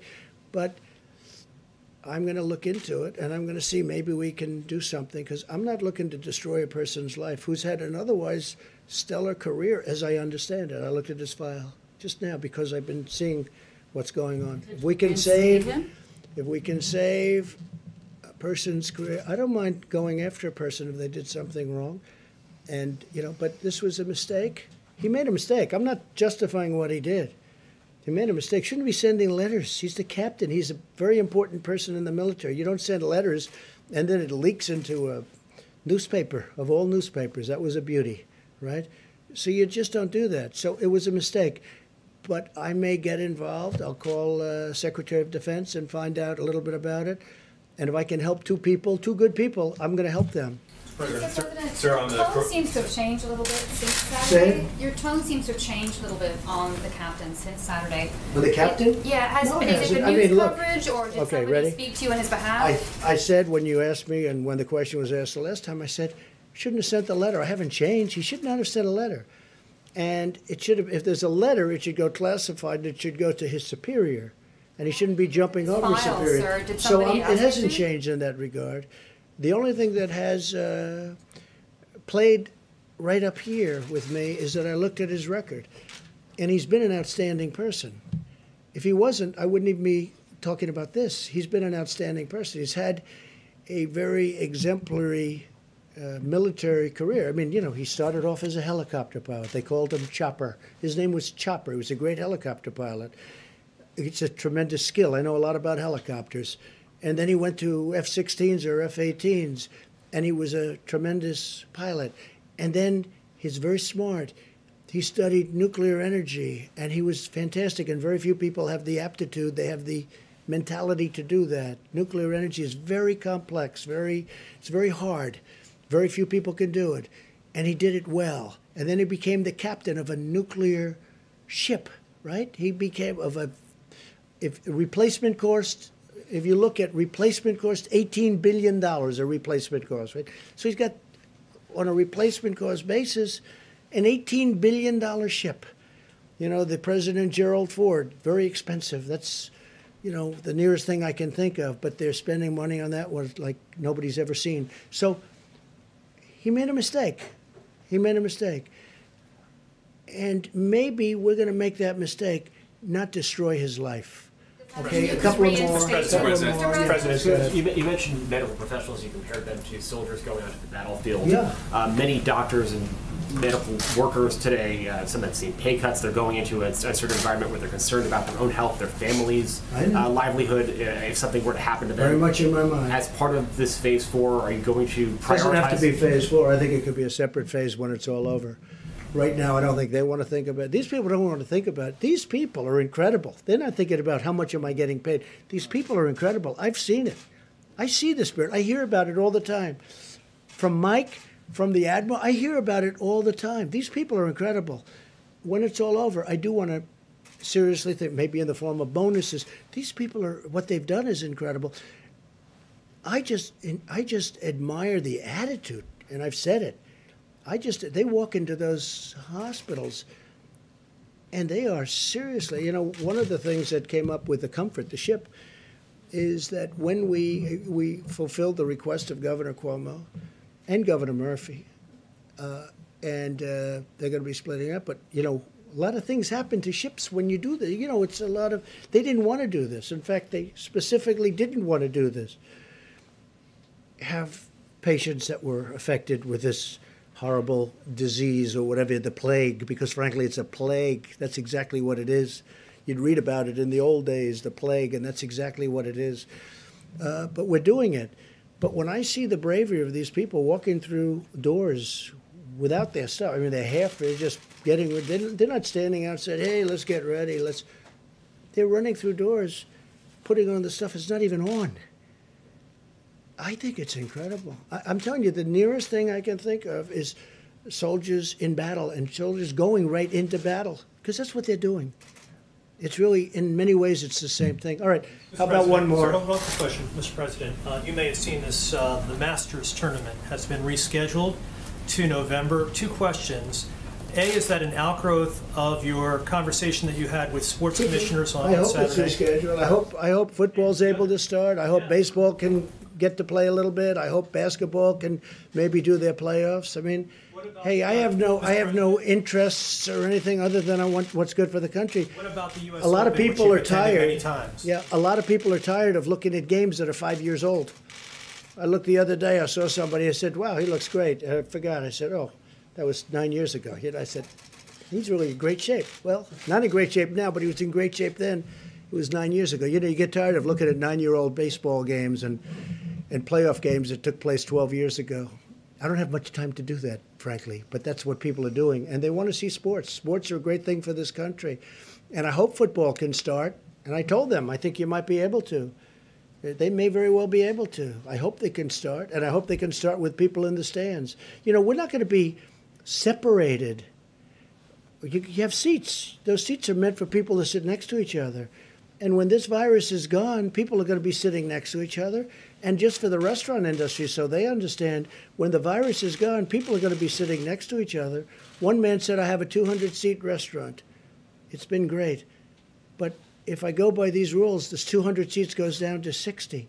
I said, no. You have a 200-seat restaurant. That's what you have. But we have to wait till the virus goes away. It wouldn't even do well at 60. Frankly, there's a warmth to it also. There's a warmth. But not when we have the virus in the air.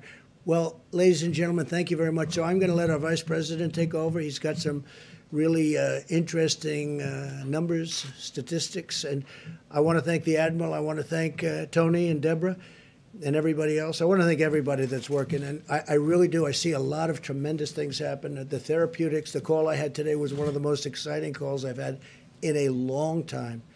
And again, I want to wish my best to the UK and the family of Boris Johnson. And we just hope he's going to be okay because he's a fine guy. Thank you very much, everybody. Thank you. Thank you. Thank you, Mr. President.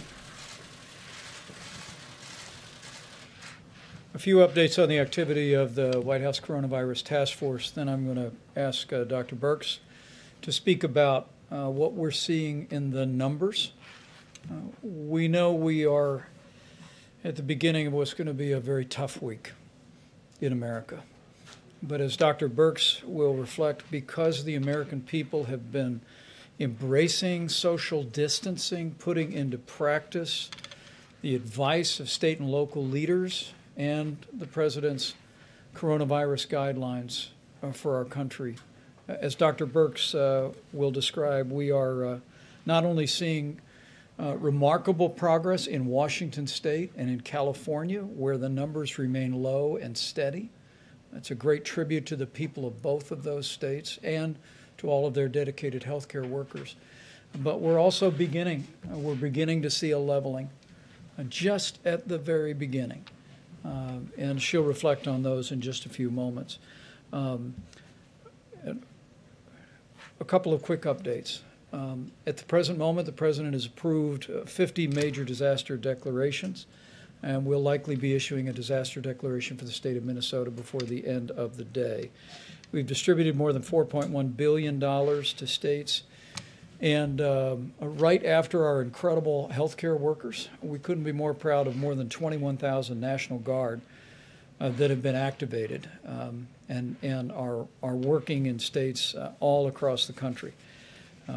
During my conference call today, I learned that Governor Brian Kemp is actually using the Georgia National Guard to sanitize and clean up nursing homes.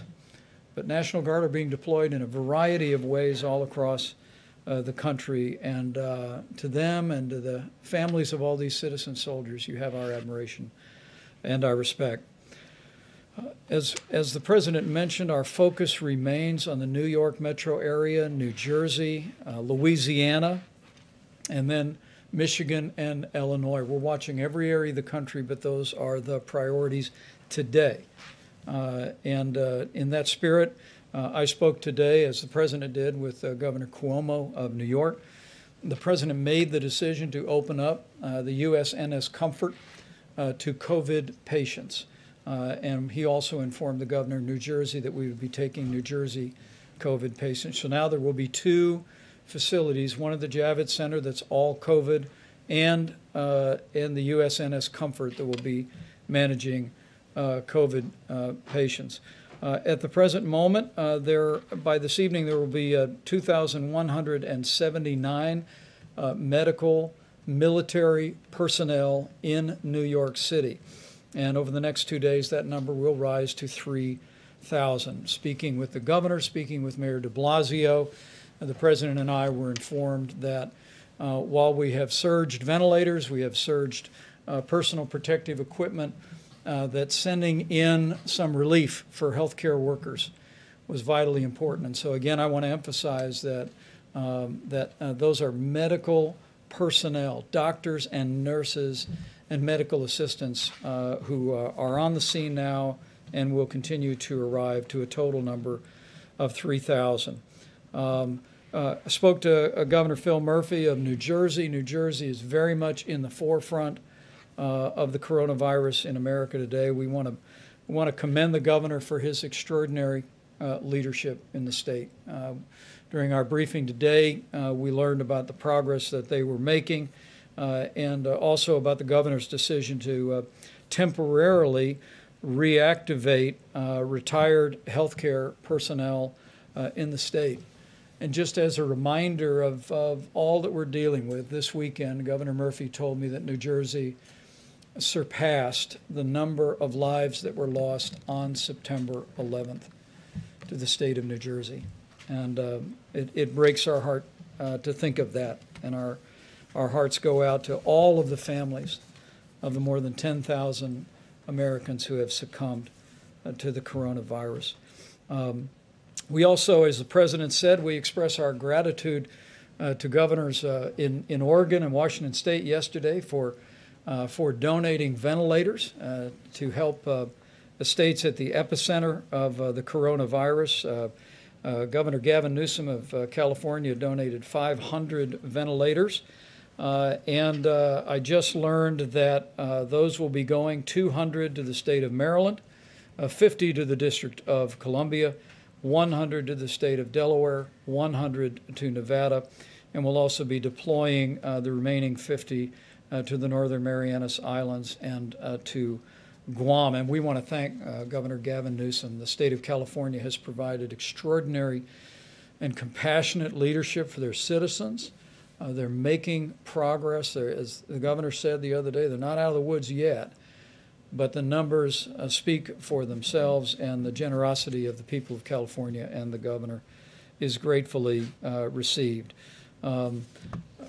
Beyond that, before I recognize Dr. Birx, let me just say that at the beginning of this challenging time, we want to challenge every American to continue to do what every American can do.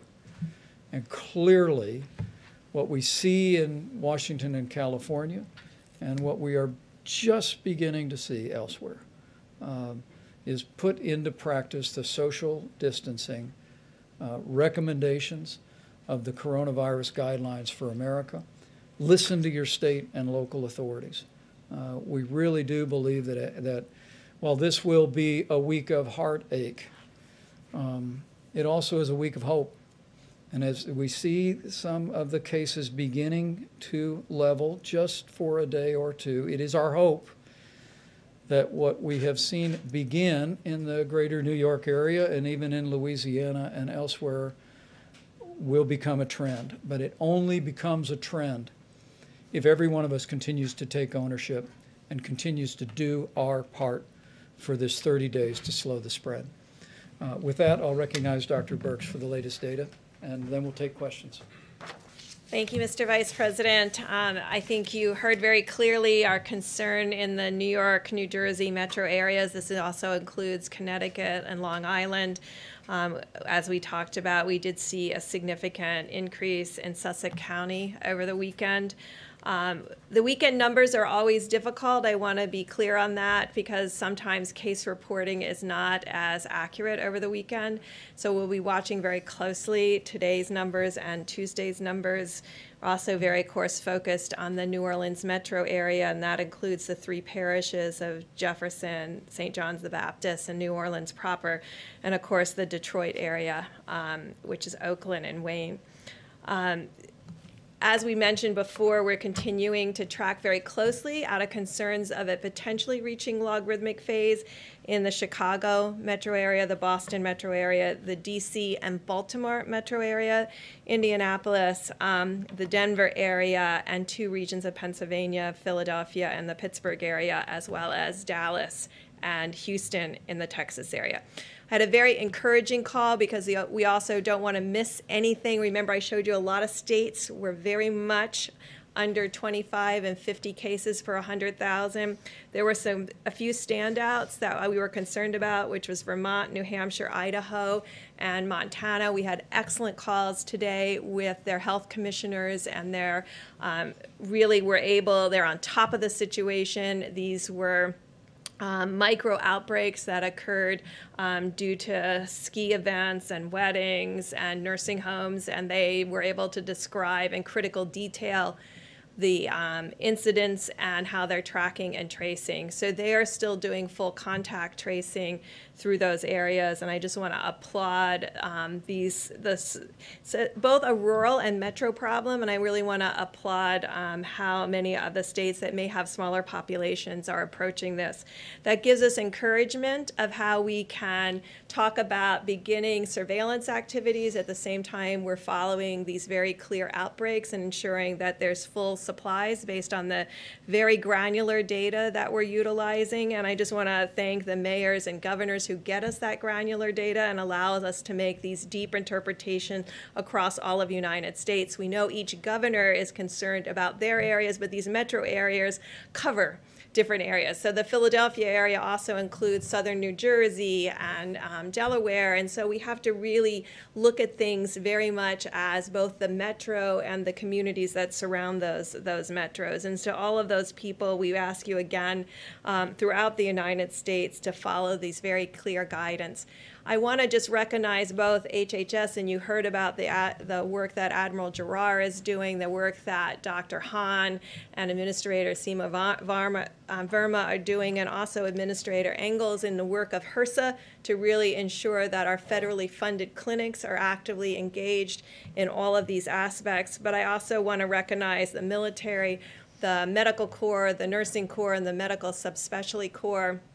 These were my brothers and sisters for 29 years. It is highly unusual for the active force to be called into a domestic situation. I think that shows you how seriously we're taking this at the federal government level. In my 29 years in the military, I was never deployed domestically. So this is showing you how serious of an event we take this. If the military is deploying domestically, it is another reason for every American to be following these guidelines.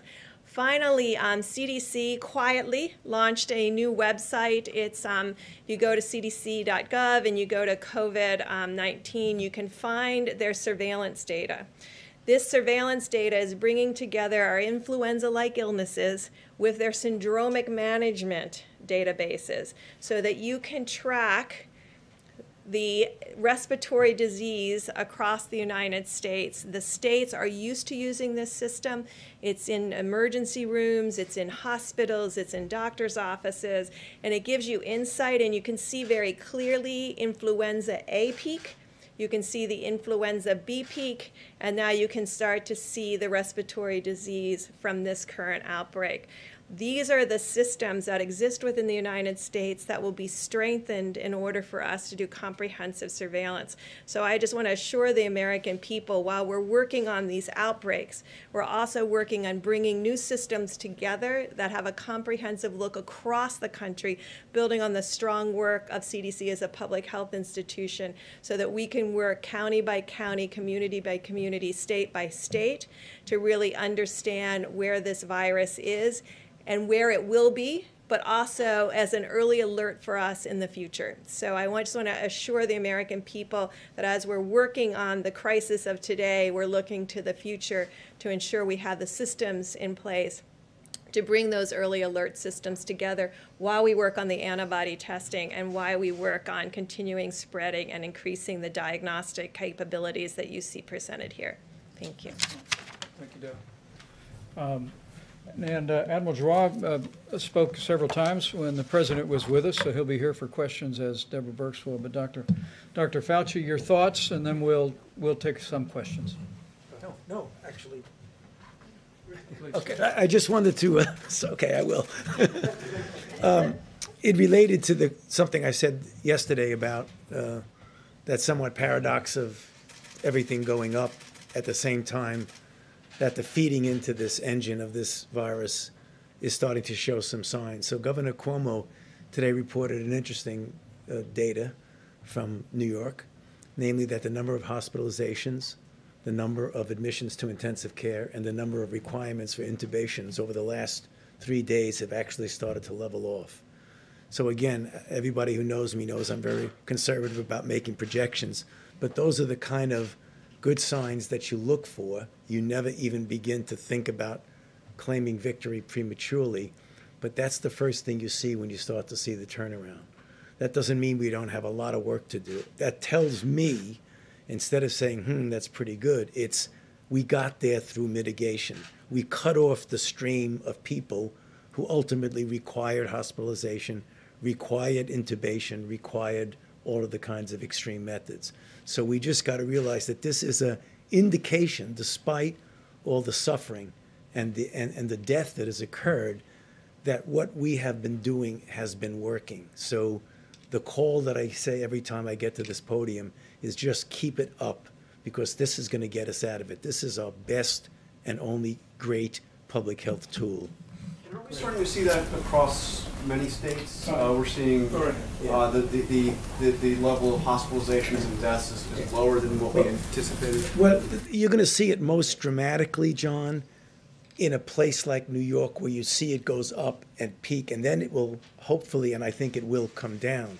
When you have places like Seattle, which and Washington State, who did a really good job from the beginning, it never really did that, so they were able to keep it down. And on the charts that Dr. Birx showed, when you saw California and Washington State, they were fortunate, they did a good job, that it never really got out of hand.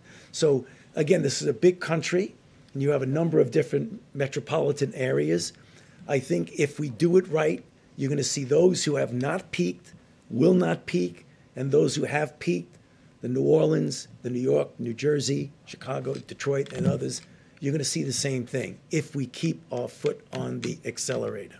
Further questions for the team? Yes, sir. I'm just following up Dr. Fauci's comment earlier about what it's like going to be coming back to normal, and until there's a vaccine, that there'll be gradual steps towards restoring normalcy. Under that, short of a vaccine, does putting 80,000 people, fans, spectators in a sports stadium, or 25,000 politicos in an arena for a political convention this summer make a lot of sense? Or does those sorts of things require a vaccine to fully protect the American populace? No, I don't think that you're going to have to say that the country cannot get back to a real degree of normalcy until you absolutely have a safe and effective vaccine. It will be really evaluating the kinds of things, and that's the reason why it was discussed up here, why it's so important to have an antibody test so you know what the penetrance is in society. And then we have a situation where we don't ever want to get to have to mitigate. We want it to be able to contain. And by the time we have to face what's going to happen with this going back to normality, we will have in place the capability of identifying, isolating, contact tracing, so that it never gets out of hand.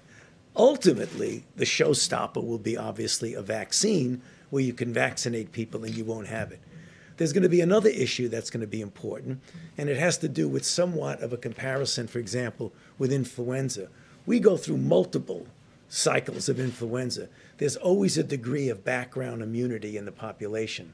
I mean, that will ultimately happen if we get a situation where we get back to normal. Now, I hope we don't have so many people infected that we actually have that herd immunity, but I think it would have to be different than it is right now. So again, remember when you say normalcy, I mean, we could get back normally, economically and otherwise, without necessarily saying we're going to forget about the virus. We have to pay attention to this because we've had a very bad experience with this virus. Follow up on that, please. Thank you, and this is for the Vice President, for Dr. Birx and Dr. Fauci, but can you give us a sense of, and I know you don't want to make any projections, but where we are with the numbers, because we saw that horrible number today, more than 10,000 deaths now in the U.S. Are we on track for those best case scenario numbers that you had laid out, the 100,000? Or are we potentially coming in lower than that at this point, given some of what you're seeing?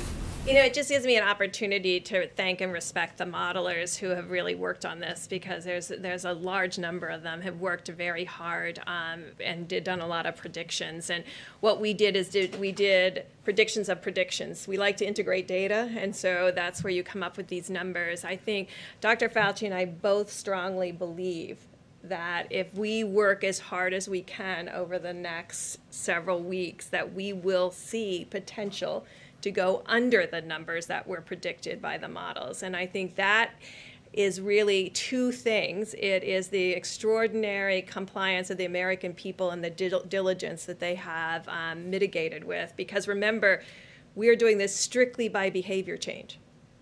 It's very hard to change trajectory of viruses on just behavior change. We have had difficulty in our past doing that.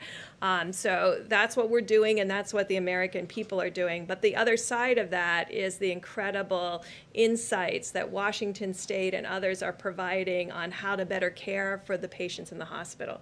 And so those two pieces are coming together that could have a dramatic impact on the predictions of the mortality from this disease. So I'm glad you asked that question, because I've said it a couple of times here. I want to say it again. Repetition is good. Is that models are good. They help us to make projections. But as you get data in, you modify your model. And I've always said, data always trumps models, always. So what I feel, and I believe that Dr. Birx also feels, that I don't think anyone has ever mitigated the way I'm seeing people mitigate right now. This has never happened in this country before. So I am optimistic, always cautiously optimistic, that if we do what I've been talking about over the past few minutes, we can make that number go down. I don't accept every day that we're going to have 100 to 200,000 deaths. I think we can really bring that down, no matter what a model says, because when the data comes in, they'll start to say, you know, maybe you are essentially overshooting the model. And I think that's where we can go. That's the reason why I like to always get up and tell the American people, it's the virus doing what the virus wants to do, and it's we as a society doing what we can do. And let me just amplify that from a layperson's perspective. And the American people are doing it. I mean, the initial data, what we've seen in California and Washington, support the fact that the American people are doing these things, which is nothing short of loving your neighbor. I mean, the truth is, the threat of serious illness for most Americans is relatively low. But the threat of serious illness for seniors with underlying health conditions or anyone with an immunodeficiency is very high. And when we see Americans putting these principles into practice the way you all have been, it really means you're considering others more important than yourself. And I have to tell you, for the president, for me, for all of us, it's deeply inspiring. We just need to continue to do it for all of these 30 days, and we'll bring that number down. How about a couple more, please? So, Mr. Vice President, when will you know, when do you think that you will know whether or not you will have to extend those 30-day guidelines, or if 30 days will be enough? Well, the experts told us that somewhere around the middle of this month would be the peak. And as we begin to see a couple of days, that might be the beginning of leveling, we're gonna watch that carefully, and we're gonna bring that information to the president. But for now, the decision is, and the request of every American is to continue to put into practice all of the President's coronavirus guidelines, 30 days to slow the spread. And for all of you in areas that have been impacted broadly by the coronavirus, listen to what your state and local authorities are asking you to do. It will protect your health, your family's health, and it will save lives. Let's do a couple more, and for our panel, if you'd like. Jeff. This is more of a personal question, but Dr. Burks, can you tell us if your granddaughter's okay? And yeah, I'd like to know too. Well, thank you. Due to the great care of my 91-year-old nurse mother and my daughter, she's down to like 100 to 99 now, but it was 3 days of 104 and 105, which is, you know, babies can do that, but it's very scary, especially when I couldn't assure myself that she was fine. So it was just some sleepless nights for me and them as they kept our fever down. So thank you for asking. Do you have the virus? Oh, no, I'm sure it's roseola or something. They have not been out of the house. They're not allowed out of the house. They've got 2 granddaughters under 1, 2.5 almost, and one only 10 months, and my 91-year-old and 96-year-old. So no one is allowed in that house or out of that house because there's too much precious cargo inside the house. How about one more question? We'll let Thank you you, all. Mr. Vice President. For whoever wants to answer this, it's a technical question. So FEMA says that it is in the process of distributing 90% of each state's allocated supplies for the National Strategic Stockpile. And that allocation is determined based on population by the last census in each state. And the other 10%, it says, is going to frontline healthcare workers serving in the federal response efforts. So where are those healthcare workers in the federal response? And do you envision a scenario in which you could start giving states more supplies from the National Strategic Stockpile? You know, it's a really good question. And let me say the Strategic National Stockpile, and I'm going to have Admiral Giroir speak about his piece of that, has been largely deployed. We are continuing to replenish it in part with a small portion of what's coming in from around the world. You've heard about our air bridge, now more than 50 flights that have been scheduled that are bringing millions of supplies into the United States. What we're doing is taking less than 10% of that, put it into the Strategic National Stockpile, so we have that to basically provide for states on an as-needed basis. But the other 90%, that system that I just described earlier when the President was here, is working with the 6 major medical distributors in the country to deploy those resources to New York, New Jersey, Connecticut, Louisiana, Michigan, Illinois, the exact priority that you just heard Dr. Burks describe and that the data informs. And those decisions are being made every single day. And so while if a hurricane hits Florida or tornadoes or flooding tear through the state of Indiana, we're very accustomed to FEMA coming in, drawing from the national stockpile, providing specific resources. In this case, with a nationwide effort, what President Trump directed us to do was literally marshal the resources of the full economy to be able to make sure that we can meet the needs for personal protective equipment, ventilators, and all manner of supplies. And we're doing that in a small way through the Strategic National Stockpile, but in the largest way through that control tower system that Admiral John Polovchik is running for us, that is deploying those resources and making sure they're going straight to where they need to go. And as I said earlier, those decisions are being informed by the data, and they're literally being made by our team at FEMA on a daily and sometimes hourly basis. And we'll continue to keep you informed, as we did today, about where some of those are going. But let me let Admiral Giroir finish that answer. I don't really have much more to add to that. The Vice President is certainly well informed about that. And I want to assure you that all the sourcing around the world, if it's there, we're putting it in our supply chains. We're buying more. Manufacturers are stepping up to the plate. And this is going not just by percent allocation, but it's going to the exact places that need it in the quantities that they need to take care of patients. And we want to make sure, this is a two-way street. We get the data in from individual hospitals to know exactly what their burn rate is, exactly what they need. And we want to make sure that they feel comfortable that they're going to have supplies, because they will. Because part of this is about potential shortages, some places. Most of it's about a fear of a shortage. If I'm a physician in an ICU and I'm not sure that it's going to be there, that's going to scare me. It's going to scare my nurses. So we want everyone to have that assurance that we will provide you what you need over weeks, periods of time, exactly to your need. And Admiral Polupchak and his team, and again, it's all military in there. I mean, he is the logistics guy for the Joint Chiefs of Staff, right? This is what he does. He is a wizard.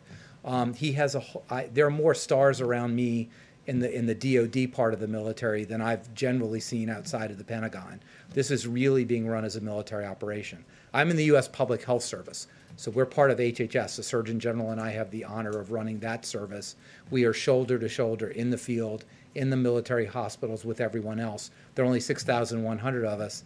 3,000 are doing direct patient care on a daily basis.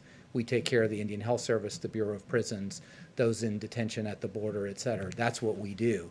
The other 3,000, over 2,000 of those are in the field already, taking care of patients directly, and we have more going out the door every day. And if I could just follow up on that very quickly then, is it even worth then governors writing into FEMA if they've already received their 90% allocation and you're getting data directly from the hospitals to ask for more at this point? This has been a very cooperative interaction. I bet I talk to 5 governors a day, and we talk out the issues and understand what they perceive in their state. They often help point us to particular areas that they feel need more attention or there needs more communication. So it's been very productive. I have to look up what governor goes to what state because that's not my world, but it's been a very productive interaction. So I think all of this is necessary. I'm on almost every governor's call with the vice president. They're very meaningful, they're impactful, they're informative, they're communicative. We talk to each other, but then we do get down to the individual hospital level, because when the rubber meets the road, you got to know what the docs, nurses, respiratory therapists, the people who clean the rooms are an important part of the team. I want them to come to every work saying, it's not that I cleaned a room, I'm saving lives today. And they are saving lives by keeping the viruses off the surfaces and reducing transmission. So you've really got to get that granular, and we're to a point with Admiral P's. You have 2 admirals with the worst pronounced names in the world, so Admiral P, Admiral G, but Admiral P's team really has this covered down to the individual hospital level. Thank you, sir. Let me say, just by way of closing, because I thought that last question was helpful. We're interacting with governors every day, 7 days a week, and we welcome that. And while there are some resources in Strategic National Reserve, we spoke about ventilators. We have some 9,000 ventilators on standby.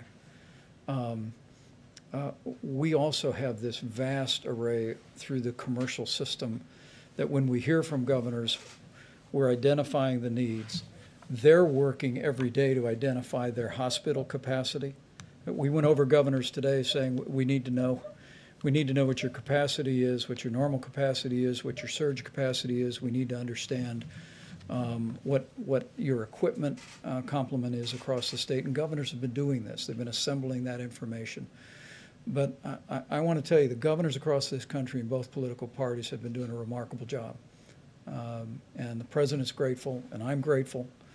And I just want to know that those healthcare workers that they're serving and the families that those healthcare workers are serving can be confident that we are going to do whatever it takes to get them what they need when they need it. And every governor is working in that regard. Every hospital administrator is working in that regard. And the opportunity that we have, because the American people are stepping up so strongly and putting others ahead of themselves. In most cases, they're acting in a way that puts the health of others first. We're more confident today than ever before that we're going to be able to provide our healthcare providers and the states that are impacted with the coronavirus with the resources and the support they need. to meet this moment, and we're just going to continue to work our hearts out and make that a reality. You know, but I have to end with just a reference to the healthcare workers. You've heard these doctors talk about them. They're all healthcare people. You've heard the president talk about them. You all have seen them. And to think what these healthcare workers, doctors and nurses and medical assistants are doing every day, it inspires us to get up early, to stay up late, to keep working, to make sure they have what they need to be able to continue to do their job courageously. And I know I speak on behalf of every American when I say how grateful we are for each and every one of you. And in this very special Holy Week, I know millions of Americans are praying for our healthcare workers. I saw a picture that I sent out last night on Twitter. It was an article about a series of cities where doctors and nurses had paused to pray for the patients and the families that they were ministering to. And I just want to say to all those healthcare workers, I know there is a chorus of prayer going up every day for all of you. And with your continued courageous service and with God's help, we'll get through this. And we'll get through it together. Thank you all. Thank you.